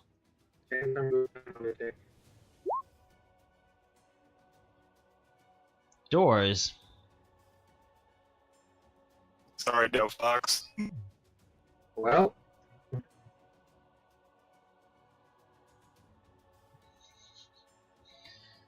Alright, Matthew is going to focus train both of them. And that's going to be it. I'm going to focus train my butterfly. You can also put it on Delphox as well if you want to. I'm sure, but like, I'm not doing anything. Okay. Alex, what are you I will going to keep do? my double trainings on both of them. Okay.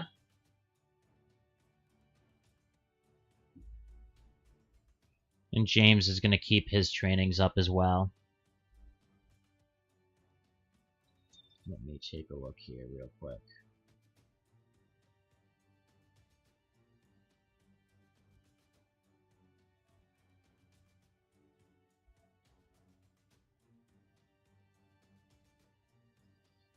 But you do notice James writing something in his book. Oh.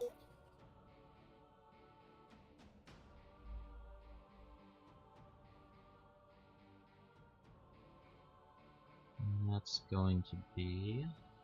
Okay. Okay.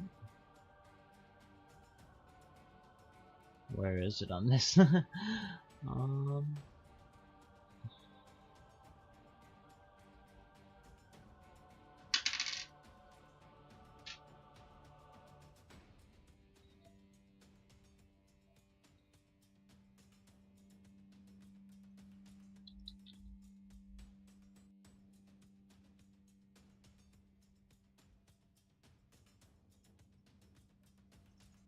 Okay.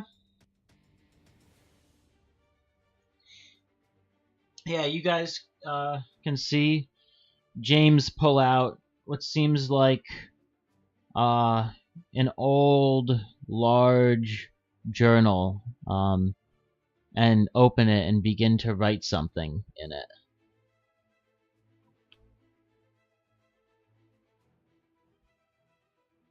And Alakazam is up. Alakazam is down. Alakazam is down, yes. Sandstorm is at 3 turns remaining. And Alakazam has ticked his last. Zaruk is up. Alright, Zaruk, it's up to you, buddy.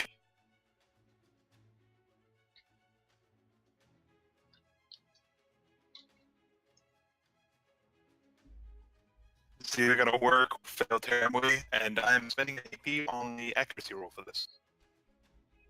Okay. Well, let me see here. I believe that's gonna hit. Yeah, speed is 4. So that hits.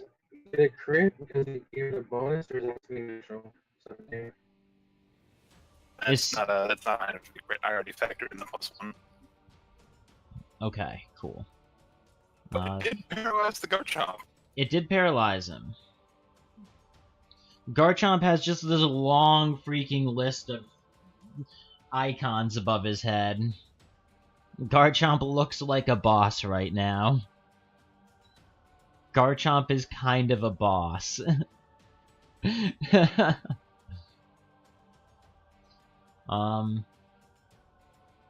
Okay, well he's going to expend Excited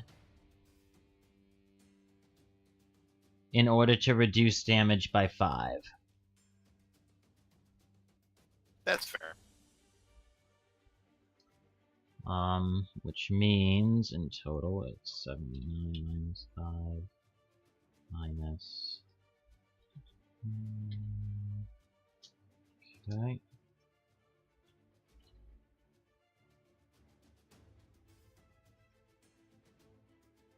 I want you to know that I rolled really, really bad on that damage roll. Yeah, no, Zaruk is scary. Like, that was a 3d10 damage roll, and I rolled 5. Dude, Zaruk is fucking scary. You've gotten 2 sword dances off on him. He's now a sweeper. Oh, he's flat there.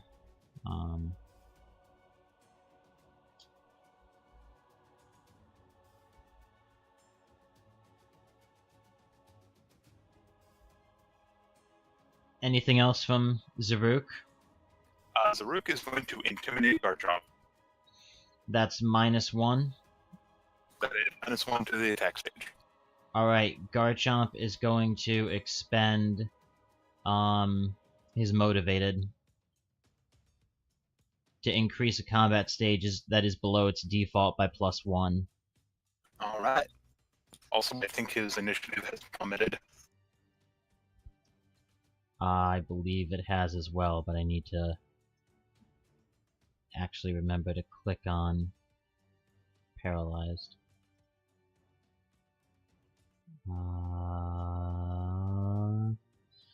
Okay, I guess I need to open the useful charts and Control F Paralyzed. -4 combat stage speed, and you need to get a 5 or higher to not be paralyzed every turn on your saving checks. Yes. So that's -4. Okay. And that brings him to 12. Doesn't move him in his place in the order, but it brings him to 12 speed.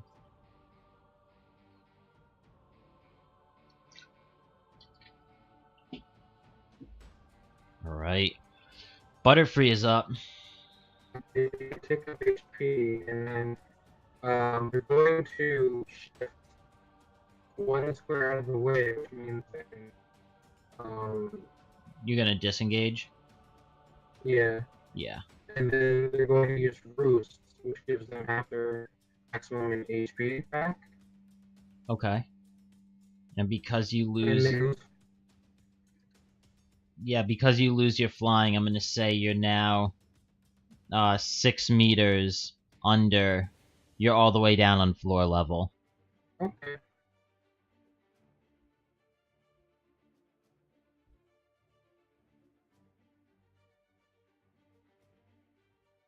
Okay, so Butterfree had 117 HP. Yeah. So you regain 58. And that's gonna be it for Butterfree, right? Yes. Okay. Benny is up. Benny is going to check the door, realize it's locked, and then kind of sit there. Yeah, sorry, Fenny. Blame roll 20. Garchomp is up.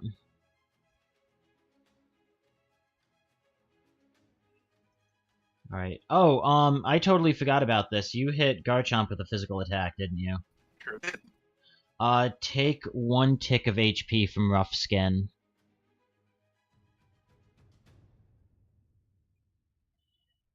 Garchomp is gonna use a swift action to intimidate Zaruch. Okay. Because Zaruch with +4 combat stages and attack is scary as piss. +4, not 5, my man. Especially with a stabbed body slam, like that's just terrifying. he's almost a Snorlax.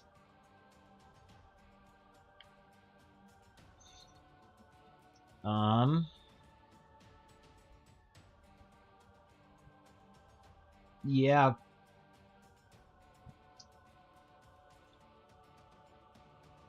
Garchomp is going to use Dragon Claw on Zaruch.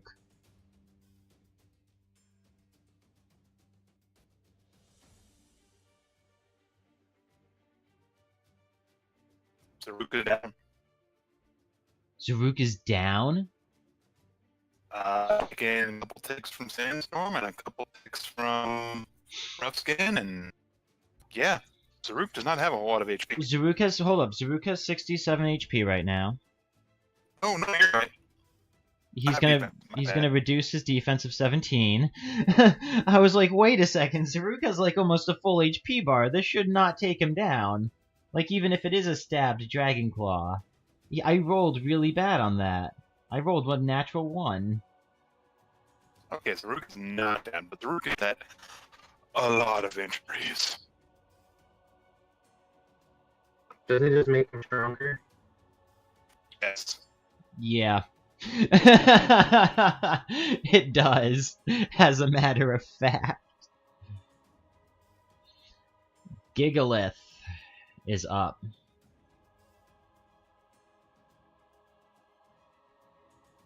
Gigalith is not up. Yo, yeah, Gigalith is exhausted. Gigalith is not up. Gigalith now doesn't have exhaustion. Gabby is up. I forgot about that for a second. There are so many damn icons flying all over the place on this screen. On top of all of these Pokemon. And we've totally just bullshitted what all of them mean. Alright, I'm gonna spend an AP to gain +1 accuracy to Gabby. Oh, hold up. How much damage in total did Zaruch lose? Like total numeric. He lost total? 56? 56. 56. Where did I'm curious first, where did the extra 4 damage come from? Extra 4? Because I'm seeing 69 minus 17 is 52. Oh, you are correct. That should be 52, so let me add 6. Well, if you took 56, add 4. And then 4, okay. And now let me actually remember to do this. Wait, what am I adding 4 from? You're adding 4 from just correcting the math. Okay. And then... Okay, he did roll a natural 20, he would have still acted. We forgot to roll paralysis, and I did not wanna chunk your HP on something that he was paralyzed for. Right. Now it's Gabby's turn. Sorry about that. My mistake. No, that's fine. Alright, so I'm spending an AP on this for an accuracy bonus on Gabby. Okay. This might have a good chance to hit. I hope it does. God damn it. That's Toxic not gonna hit. auto hits. Does not. Oh, no, it doesn't. Oh. Because it's not poison type. Gabby, Jesus Christ, I need you to roll above a 5.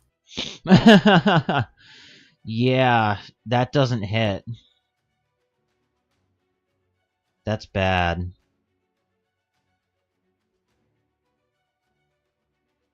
Alright, it is Kofagrigus' turn. Kofagrigus is out in the sandstorm, but is immaterial, so he does not take damage. He will then expend his shift action to become material again.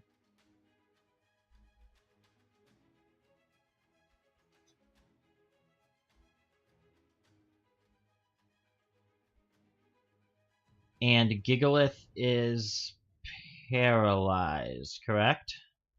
Gigalith was exhausted this turn. Huh? Or not Gigalith, Garchomp is paralyzed. Yes, he is. I thought I rolled a 20, and doesn't that mean he's not paralyzed anymore? Nope, you're stuck with it. He's stuck with it. He can just move that one turn. Yeah, well, I'm sorry. Manipulate. I would have snapped him out of something like confusion or sleep, though. Yeah. Okay, I don't think it's gonna affect anything there.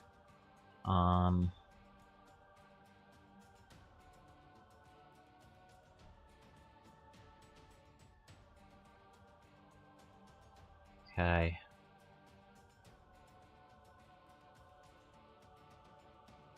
Kofagrigus is going to use Hex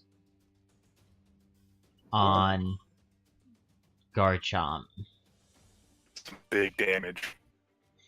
Now, I'm gonna roll to see if it hits, then I will roll damage after.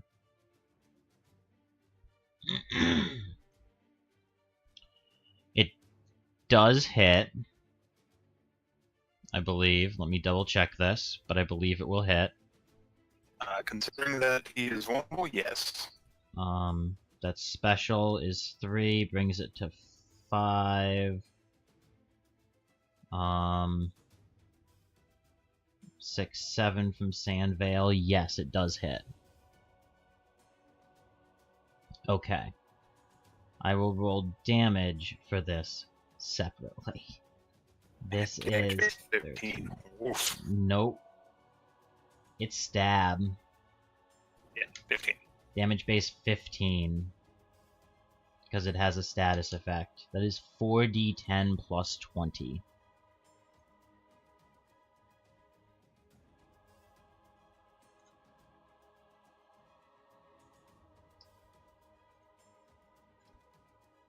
Well, that was an awful roll. But I believe... Oh my god. Jeez. That is barely enough. That is enough by 1 point to bring down Garchomp.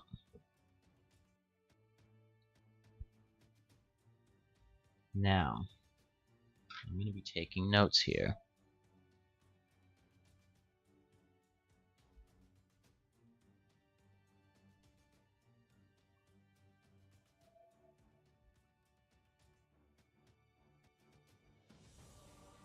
All of these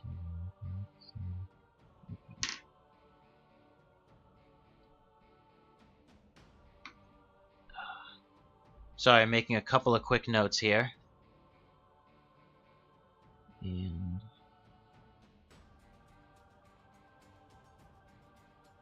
Alright.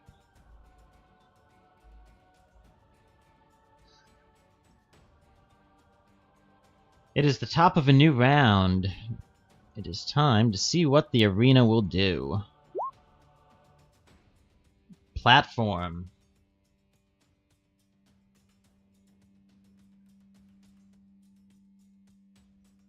Everyone who is on the platform and not within the center tower will be hit by this.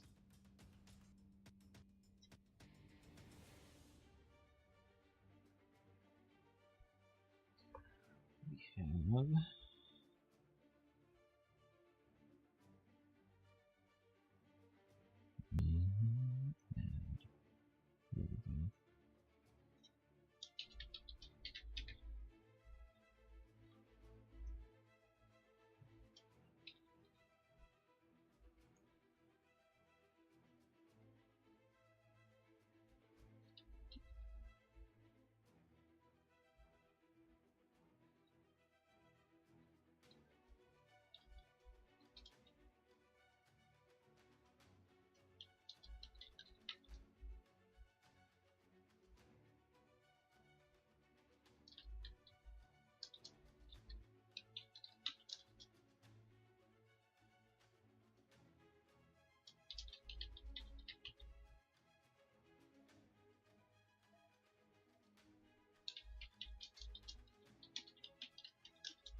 Okay.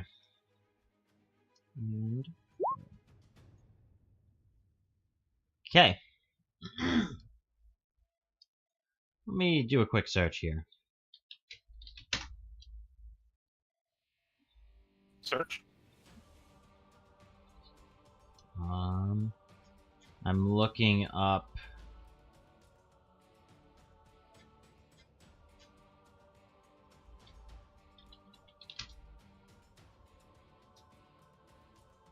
$249.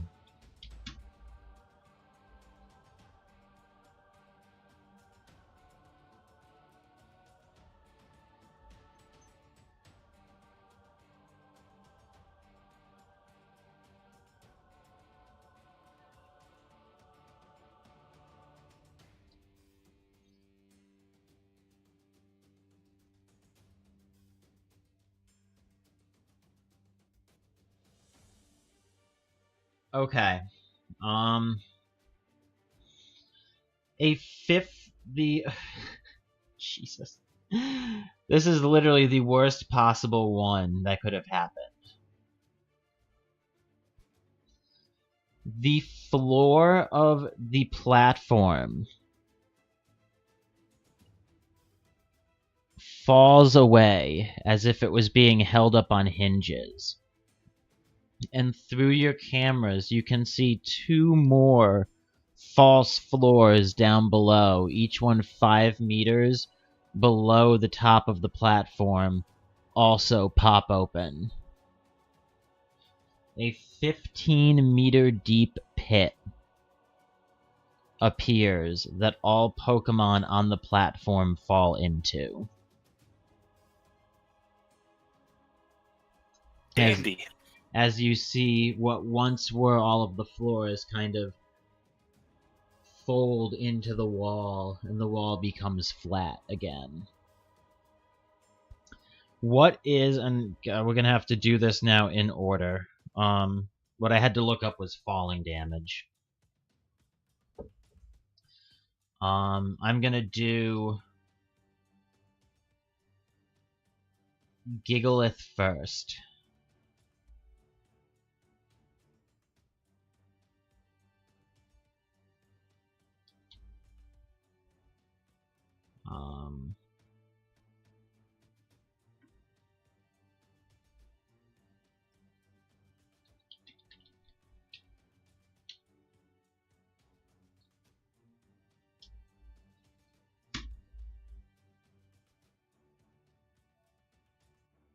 This is treated as normal, so...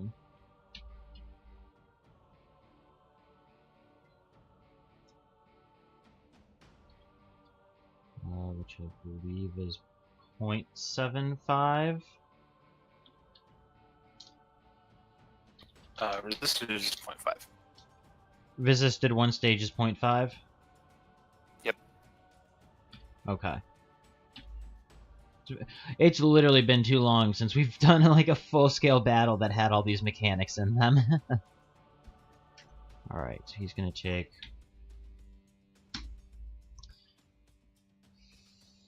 48... And...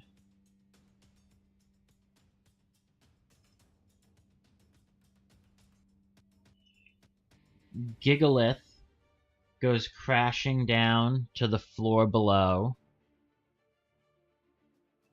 taking... I'm gonna have to do this again.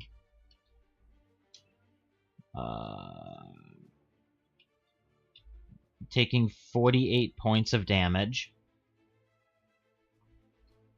And... I like 5 for that instead.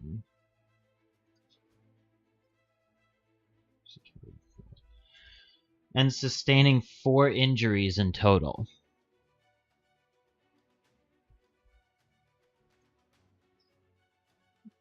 What is Gabby's weight class? Gabby's weight class, I think, is like 1 or 2. 1 or 2? Okay. It is 1. It's 1.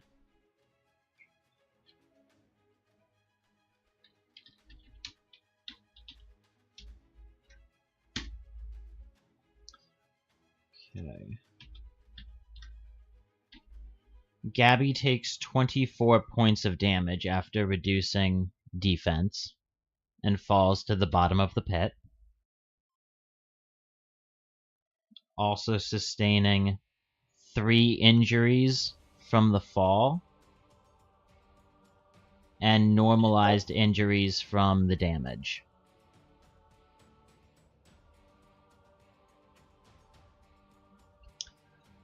Cofagrigus is a weight class 4. Oh, he did. Oh, he might be. Only saving grace is he's sky. He can levitate. So it's gonna be 15. I don't think that stops you. Zarek Yeah, is probably. toast. Oh, poor baby.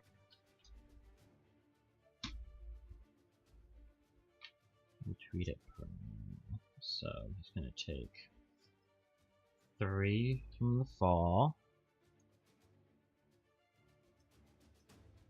Oh my god. Really? Okay. Cofagrigus takes 1 point of damage.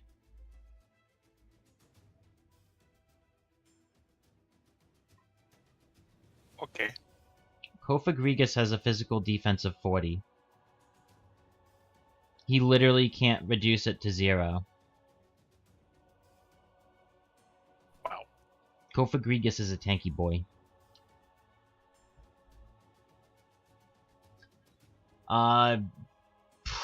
What's Zaruk's weight class? It's 2.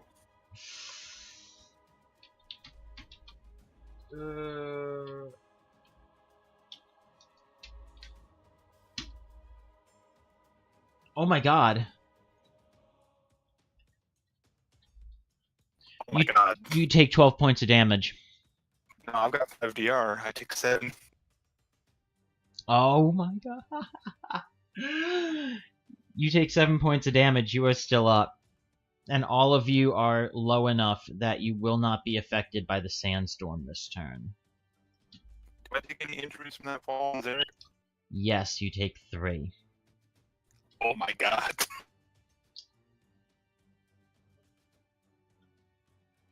Oh my god, he's got 8 injuries.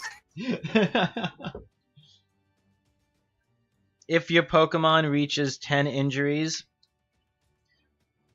a special teleportation device will activate, responding to its low vital signs, and will teleport it off the field to the hospital. Your Pokemon are not dying out here. That's fair.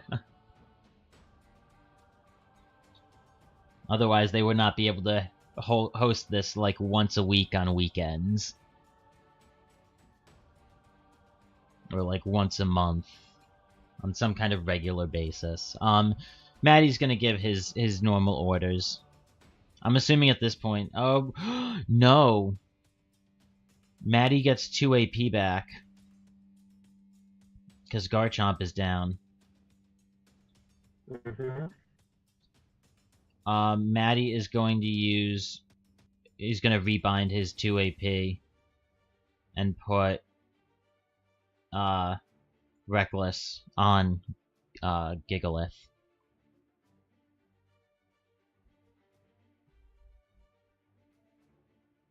Okay. Actually, all I have to say is, wow, that went favorably for me. Except for that one guy in the corner who just took 1 damage. I do my focus training, and that's it for me. Okay. Alex? I keep up my double trainings. Okay. James will keep his training up on Cofagrigus. And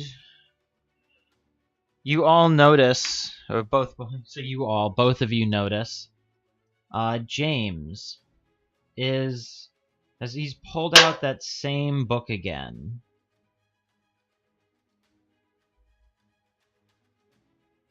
and seems to be writing in it once more.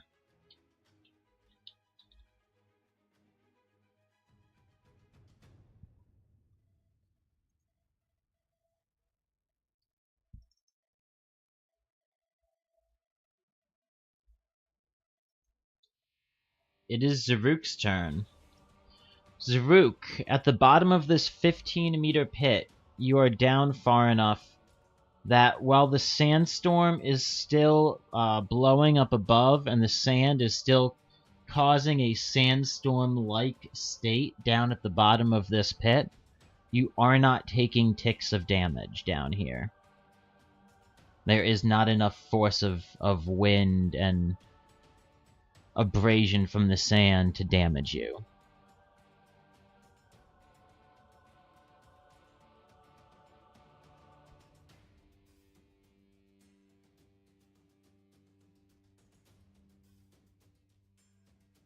All right, buddy. Let's do this.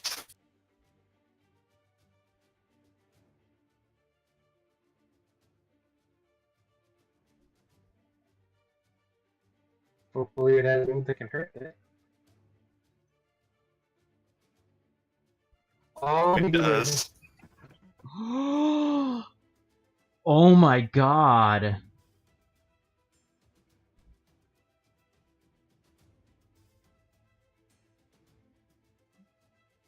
I need you to do me something. Do you need me to reroll on his damage base 12? I do. Yeah. How does that work with crits? I'll just use the new crit damage. 123. Super effective. Yeah. 123. It's physical, right? It is physical. Okay.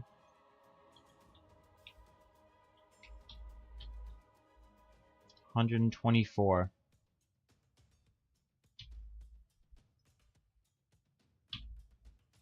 Kofagrigus is down.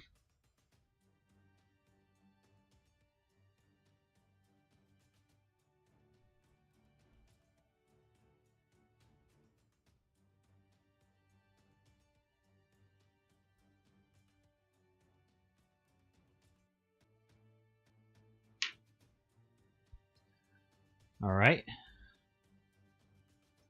It is Butterfree's turn. Because they lose flying, you said they lose their sky speed. They can only move 3 squares on their land, and going to sprint and move an extra 4. Well, And try to make. Butterfree will take it. Butterfree will take a tick of damage. Of course. Yeah. And then he's doing what? He's flying up here. I don't think he has a sky speed at the moment. You said that he falls down. Well, he used Roost last turn, so for that round he lost his flying type, and by extension I said he lost his sky speed. Now that he's no longer under the effects of Roost, he's flying type again. He has his sky speed back, so he has a sky of 10. Oh right, it's the start of the next turn. Okay. Just like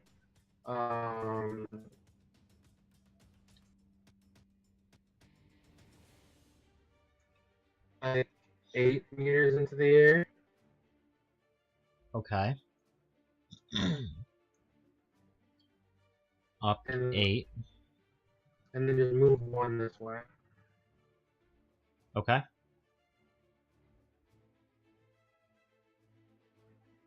And Fenny, they're going to try to get outside. Is the door unlocked? Door is unlocked. And Fenny is inside, so Fenny does not take the tick of damage from Sandstorm. No, they don't. And then they're going to use the wonderful sunny day. Since the other dude's not here anymore. And he's, using sunny day. Sunshine. Oh boy. Oh boy. Alright, let me go make a much needed adjustment here really quickly with Gigalith's everything. As Gigalith loses 4 speed combat stages, loses +5 damage on rock, ground, and steel type attacks, and loses +2 all around evasion from Sandstorm. He had a lot of bonuses from that Sandstorm being up. He sure did. And that's Fenny's turn? Yeah. Alright, and that was your second Sunny Day, I believe. Yes, it was. Yes. Okay.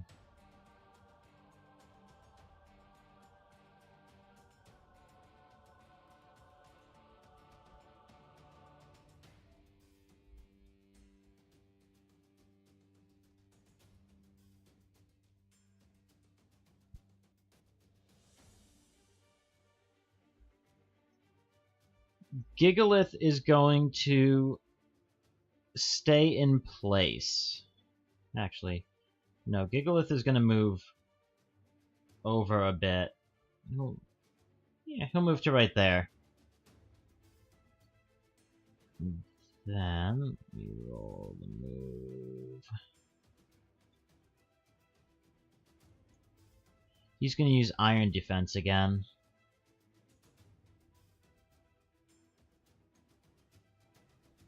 And it's Gabby's turn. Alright, I got some shenanigans to pull.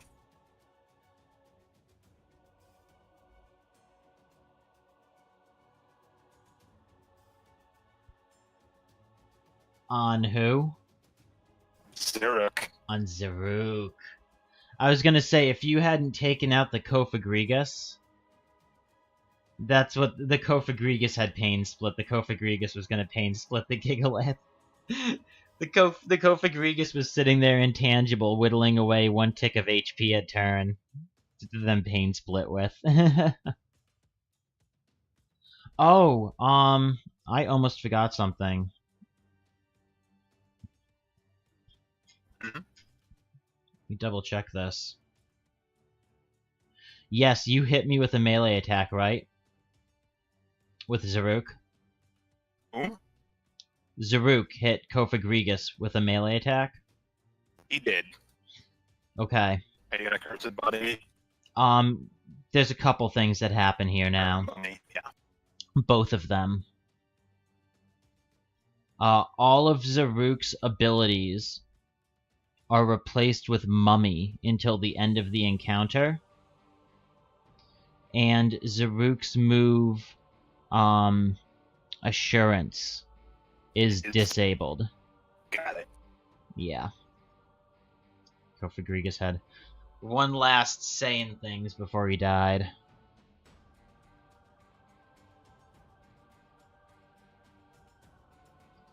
Which means Zaruk loses Guts, Hustle, and Intimidate. Which is fine, he already used Intimidate.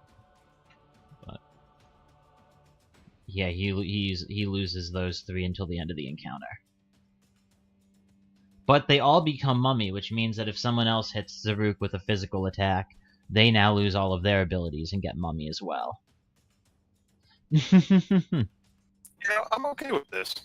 Do you see kind of why I was like, that's kind of an interesting ability for a 2v2 v2 v2? Like, Kofagrigus could have theoretically started spreading Mummy across the entire battlefield and just wiped out abilities for the fight.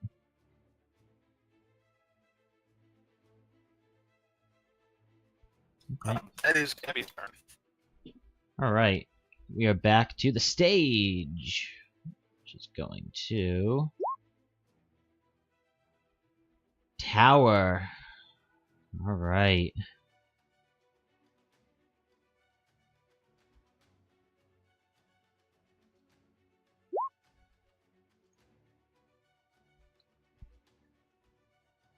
Okay.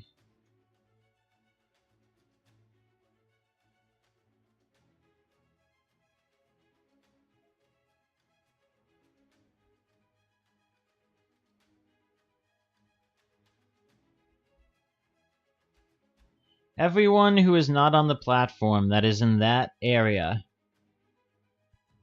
you all watch as, from those same small vents that had discharged the poison before, they begin to kind of hum, and little arcs begin to form across the bridges of the grate.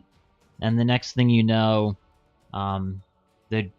these discharges and currents of electricity running through the ground over that highlighted area. Everyone that is not on the platform / pit and in that area is struck, which means no one is struck by it this turn. That being said, the platform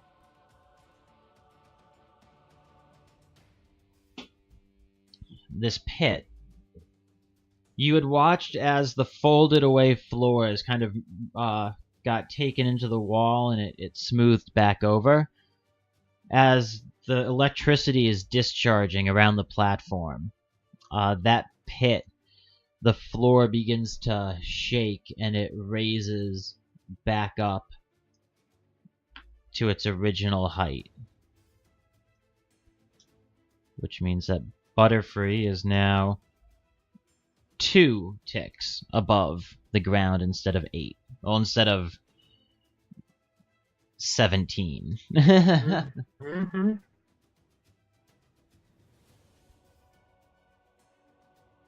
Maddie is going to continue giving his training. I'm going to continue my training. Same. James is out. James came in 4th place.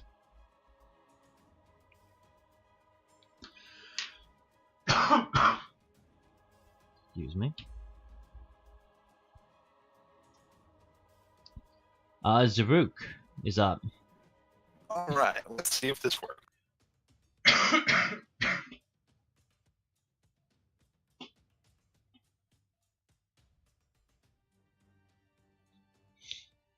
I'm going to spend an AP on this because I wanted to hit.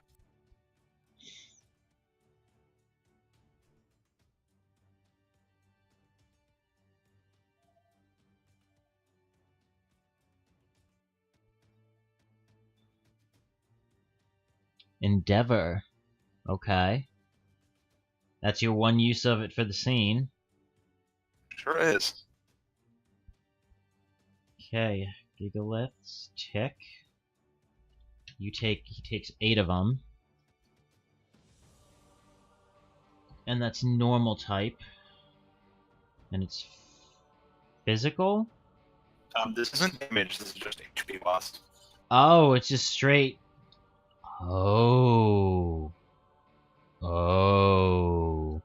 Gigalith takes 114 damage and is out. There we go. It's hard to use that move. Yeah, but you're kind of in the perfect position for it. I'm in the hurt zone, yeah. 2 more injuries and Zaruk is gone. Don't you do it, don't you blast me.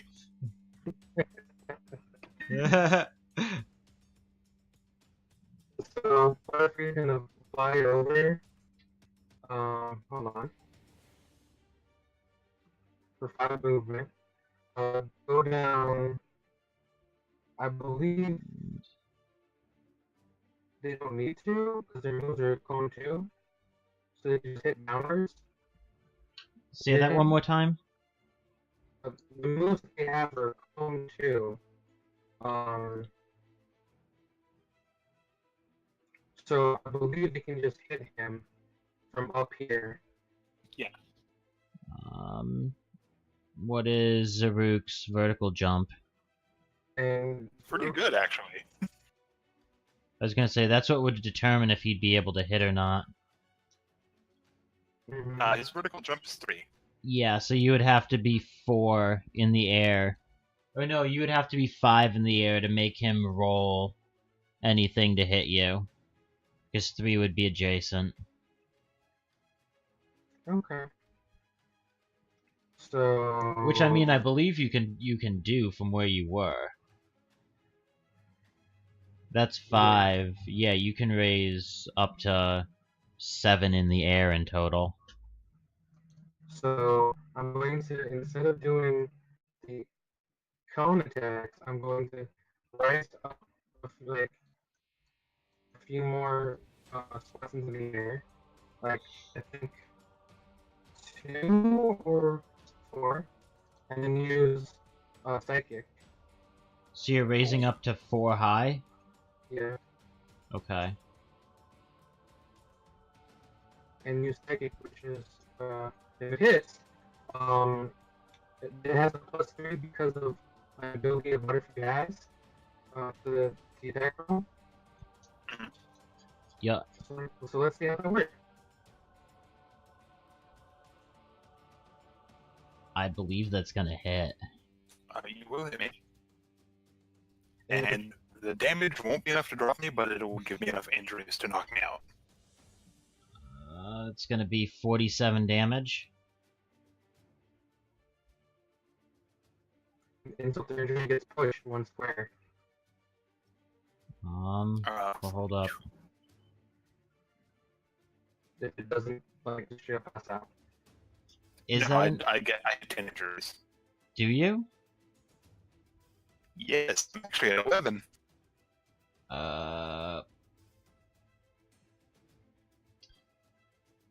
Alright, Zaruk is out. After having a hell of a run.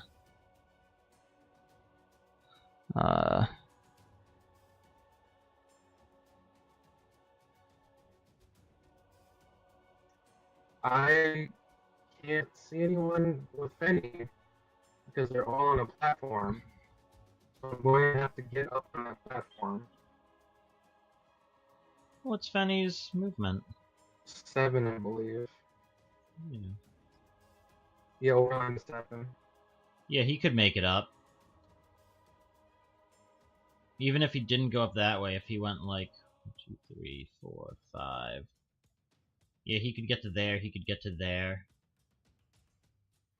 So I'm going to do a thing. Oh, jeez. Do your thing. And it's get next to this guy and use a scene move that I've been waiting to use this entire fight. Solar Beam. I'm going to spend an AP. Oh, that's right, because it's sunny right now. Wow. To see if it hits, Yeah, immediately produce the resolution effect. Nope, it's on a 2. So that's like, I don't believe you have. I believe you have some special defense. I sure do. So, just gigantic laser beam just shoots past you, somehow dodge it. Oh no. Oh my god. By the way, that totally would have killed Zaruk. So, Zaruk, Alex, you watch as Fenny runs up the stairs and rounds the corner. You notice, Alex, as Fenny is kind of running up and around, this kind of glow gathering in Fenny's hands, and Fenny fucking Kamehamehas right over Zaruk's, right over Gabby's head, just barely missing. Kind of the scales kind of sizzling on the top of Gabby, like, oh, I don't want to get hit with that. Gabby, too flat. It is Gabby's turn.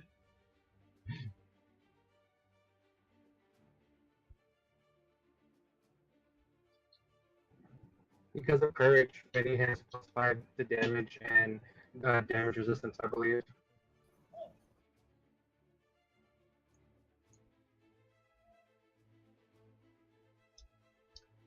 Oh yeah.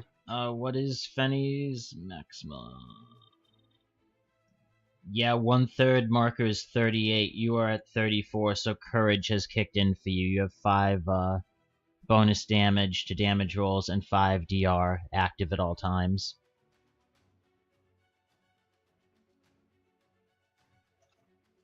Let's see. Fenny's special defense is probably not enough.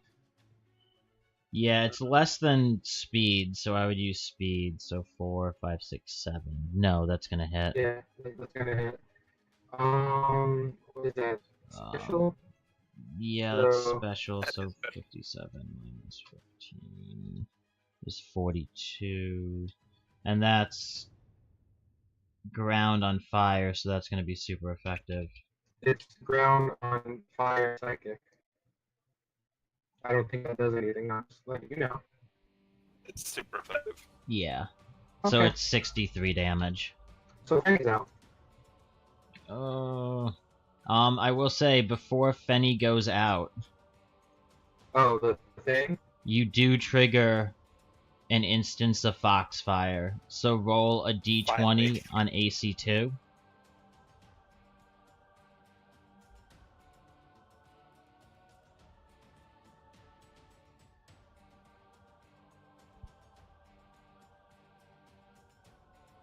Okay, that's definitely gonna hit.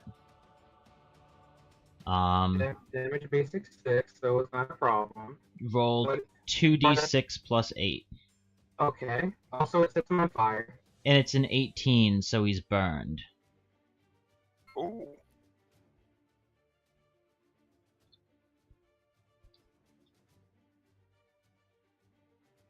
So Fenny, I'll put the burn marker on you there.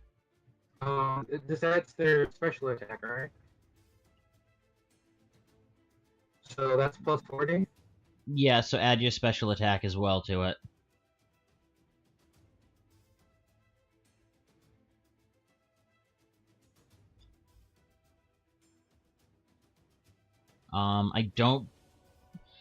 I need to double check the listing because they do a bunch of weird...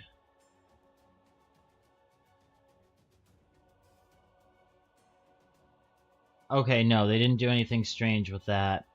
So yeah, it's 53, 21. So that's 32 damage to Gabby, yeah. I actually got 26 on the special defense because I got enough injuries to get another 5 DR. Oh, cool. No, I wasn't counting DR as your defense. They also take 5 extra damage because of courage. Yes, he does have plus 5 yep. bonus damage from courage.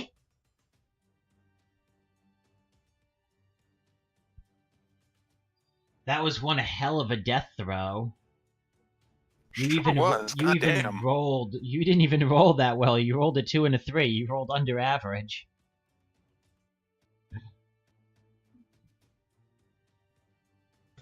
So what happens now?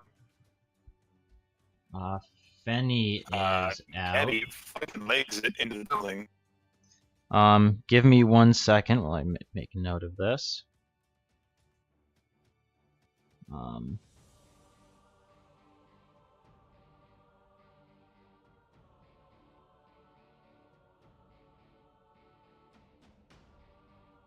Okay.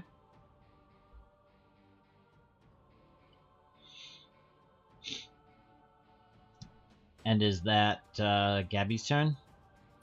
Is it possible to close the door, or is this door just always open? The door is on a swinging hinge. It swings inwards. If you wanted to lock it, you would need access to the controls of the stadium. Right. So let's see. Are there doors on every floor, or...?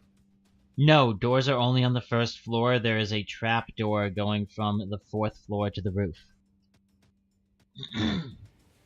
Okay, then I need to go to the 2nd floor. Okay, I will denote that as Gabby flying on the 2nd floor. Alright. It is the arena's turn. Tower. Don't you do me like this.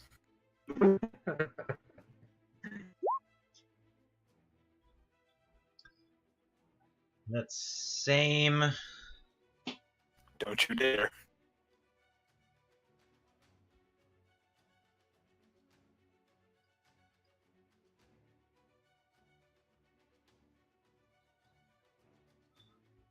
The first time you had seen that rod with the purple orb raise up and clatter back down. The second time you'd seen one with this kind of bluish white swirled orb, and you see that purple orb again as another wave of poison gas kind of billows out from those vents at the bottom of the platform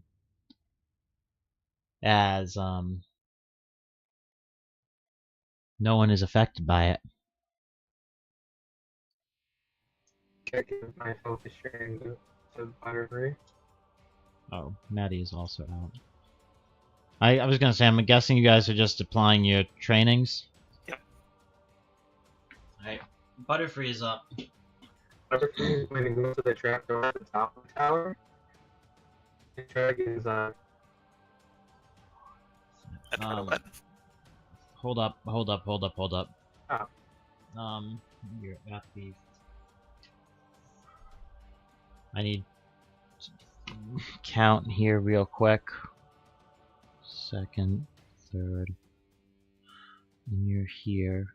4, 5, 6, 7, 8, 9, 10. Alright.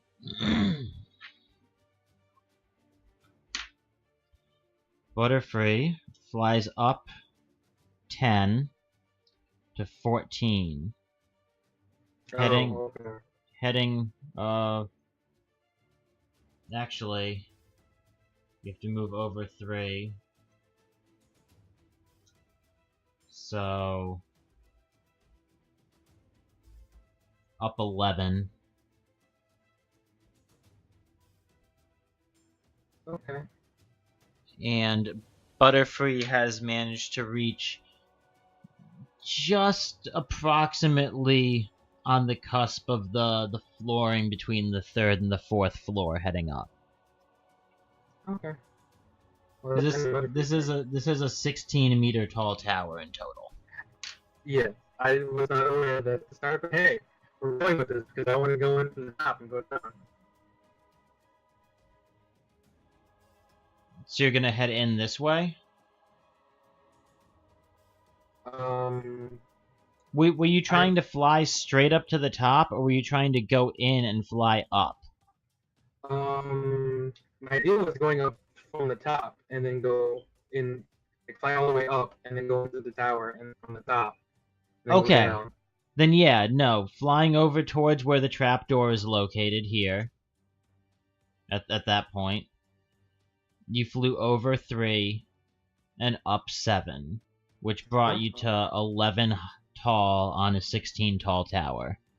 Okay. Well, next turn, I know what I'm doing. Yep. And it is now Gabby's turn. And then third.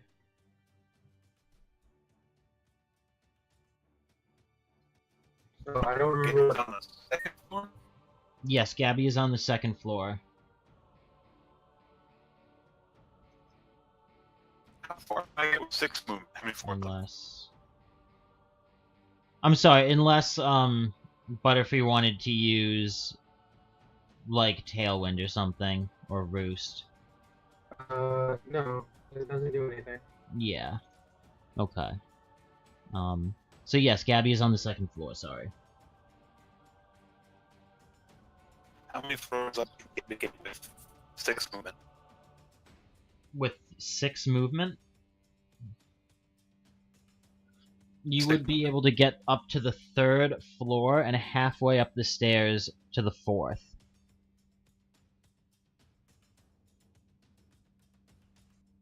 Does the trapdoor just lead to the 4th floor? There's like a chute going all the way. No, it leads from the roof to the 4th floor. Okay. Then I will go to the 3rd floor and ready in action to shoot a thunderbolt at that Butterfree. Okay, so you're gonna go up to the 3rd floor. Just kind of, are you facing the stairs coming up from the 2nd, or are you facing the stairs coming down from the 4th? They will be facing the stairs that are coming down from the 4th. Alright, and let me check one more thing here.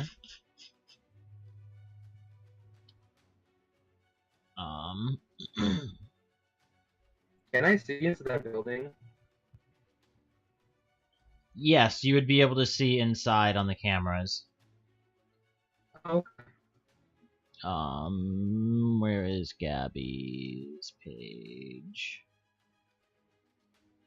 Gabby's defense is 2 combat stages down from the burn. I thought it was defense stat. Oh, you're right. Burn, -2 defense combat stage. Lose 1 tick of hit points when taking a standard action. Okay.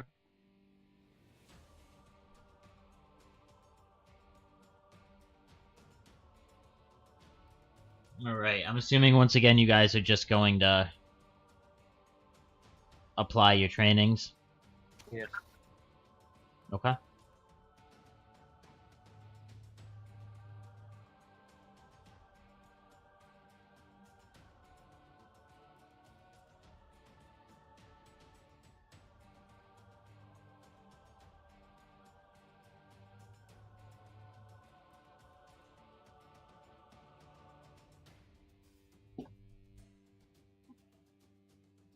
What is Butterfree gonna do?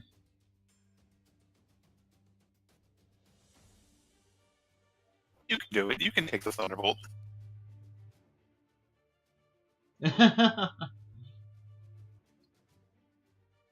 Just face check that bush, eat the Thunderbolt, and knock out Gabby. I was gonna say, this is so close.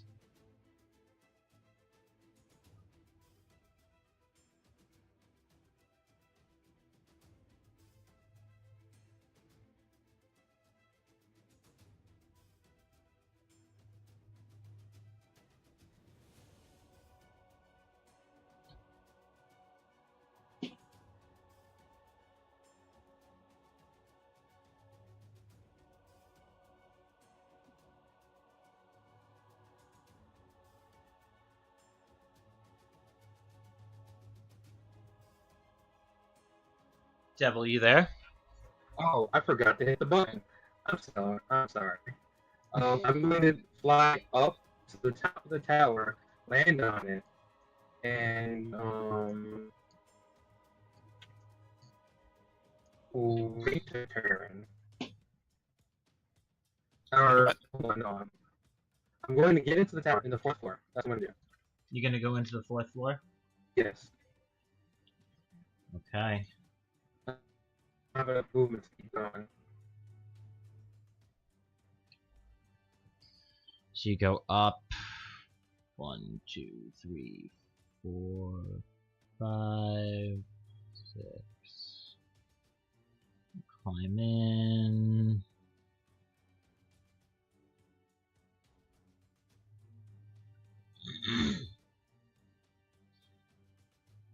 Yeah, I would say you're able to fly up and kind of pop open the hatch and fly inside. Okay.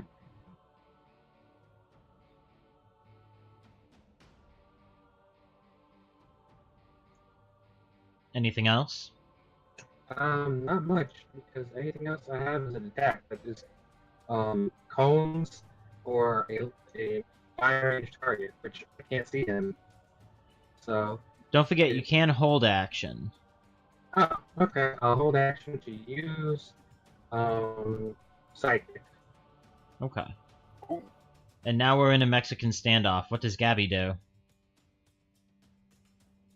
Does Gabby hold an a thunderbolt facing the stairs? I will say, for all intents and purposes, your Pokemon do not know where the other Pokemon is. They can only hear your commands. Ashley, you can see that his Stunfisk is staring at the stairs coming from the 4th to the 3rd floor. Alex, you can see that the Butterfree is staring at the stairs going from the 3rd to the 4th floor. You're both just watching each other sit there holding an attack at the stairs, staring at the same set of stairs.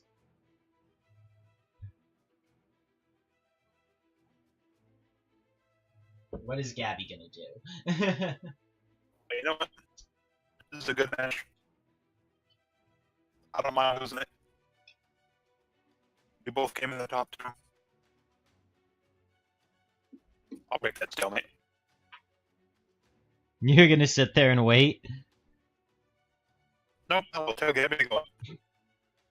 Oh, you're gonna head up? Mhm. Okay. I will break that stalemate. Go ahead and roll Psychic. Okay, this is a +3. Okay. Oh, Gabby is down. Yeah.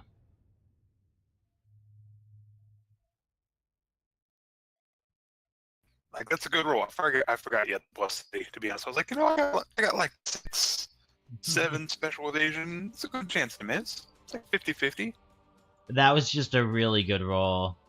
But yeah, Stunfisk is a tank. Stunfisk has 6 special evasion, so the chance was there. Alright. And with that,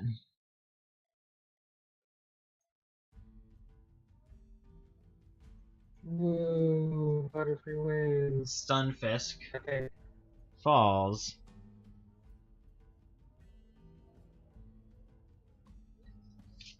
Yeah, I'm not gonna be the guy that's like, oh, I'm not gonna move. What are you gonna do? What are you gonna do?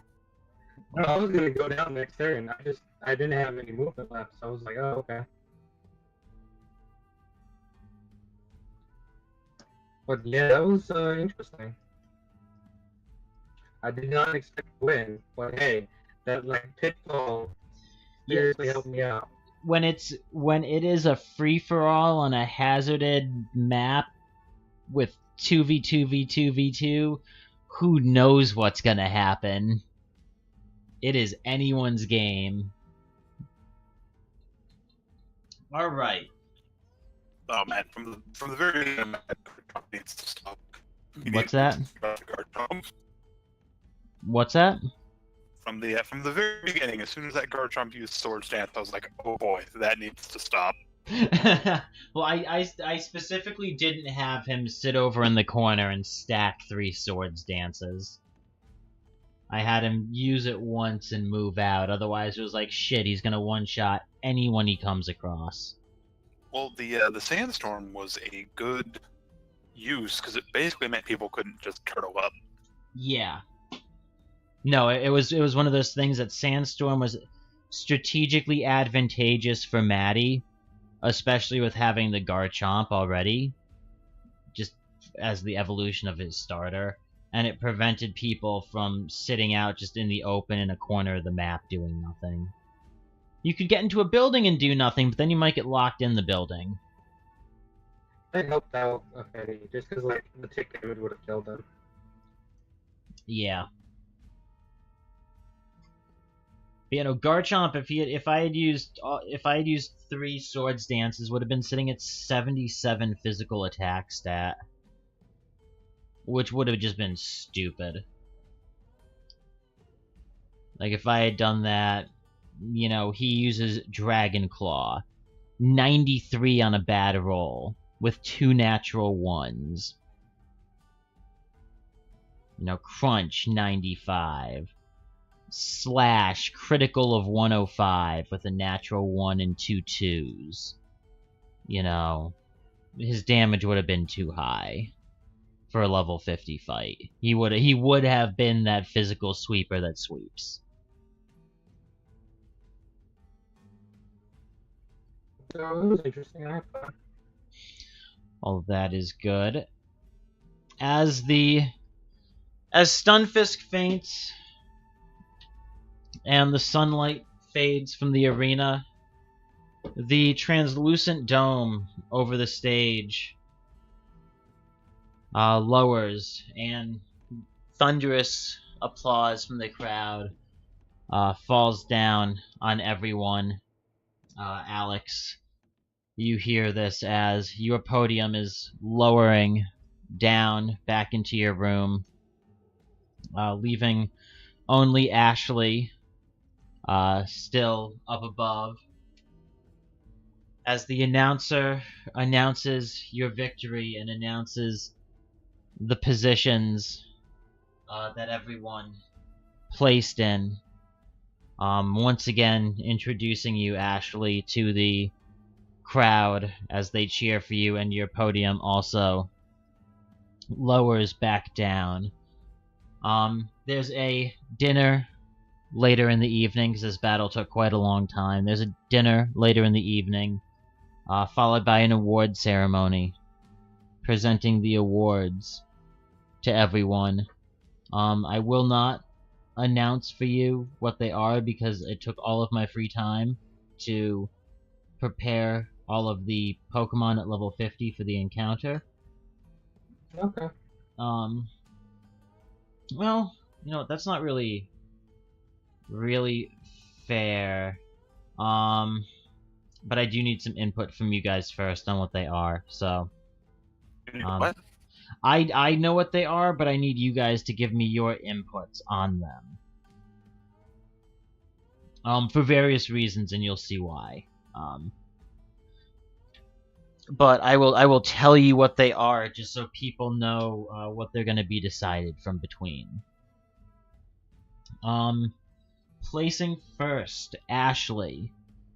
Uh-huh.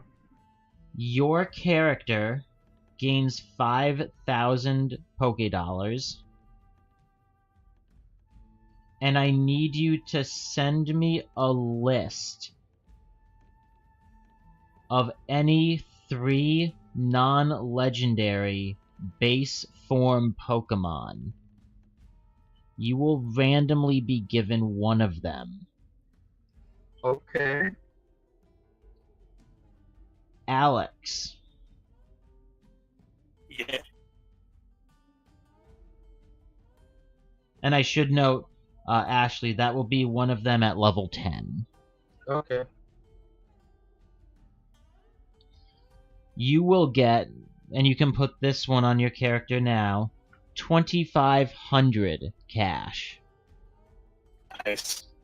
You should also send me 3 base form non-legendary Pokemon. You will randomly be given one of them at level 5. Those rewards will carry over into the main campaign. Cool. Furthermore, on your character sheet, open up a few things. Open up your character sheet and open up Gabby and Zaruk, as well as Caterpie and Fenny in their non-level 50, in their normal campaign forms. Okay. And let me total up all of this. So, Zaruk, Gabby, Butterfree, Alex, Ashley.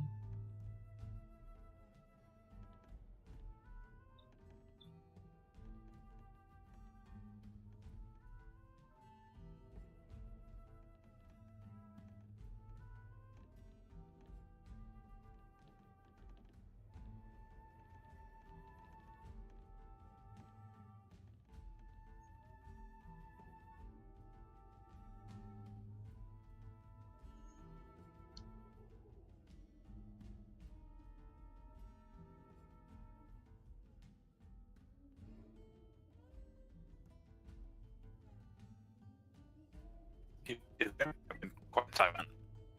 Yep, just give me 1 second. I'm adding stuff up right now. Sorry.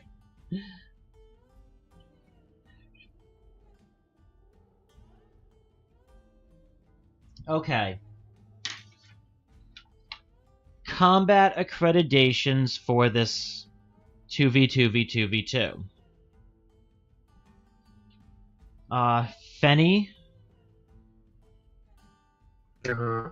was taken out noticeably by Gabby and Alex. Stunfisk, Gabby, was taken out by Butterfree and Ashley. Garchomp was taken out by Zaruk and Alex. Cofagrius was taken out by Zaruk and Alex. Gigalith was taken out by Zaruk and Butterfree and Alex and Ashley. Zaruk was taken out by Butterfree and Ashley. On your normal campaign versions of these characters, of your main character and the two current forms of the Pokemon you used in this one-shot, Zaruk and Caterpie gain 30 experience points. Gabby gains 10 experience points. Alex gains 8 trainer experience. And Ashley gains 10 trainer experience. Butterfree gains an additional 10 experience for standing at the end of the round, for a total of 40. Which means Caterpie gains it. So what's Fanny Cat? So in total, Caterpie will gain 40.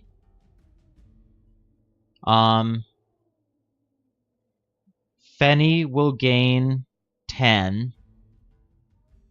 Gabby will gain 10. Zaruk will gain 30.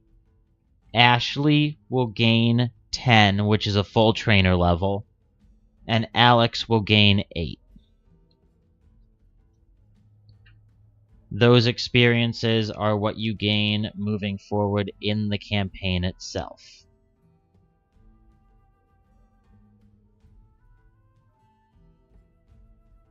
So it might have been a one-shot, but it still did have some standing on what is going to be happening moving forward for the campaign, kind of where everyone stands. Okay? Sounds good. Alrighty. Okay.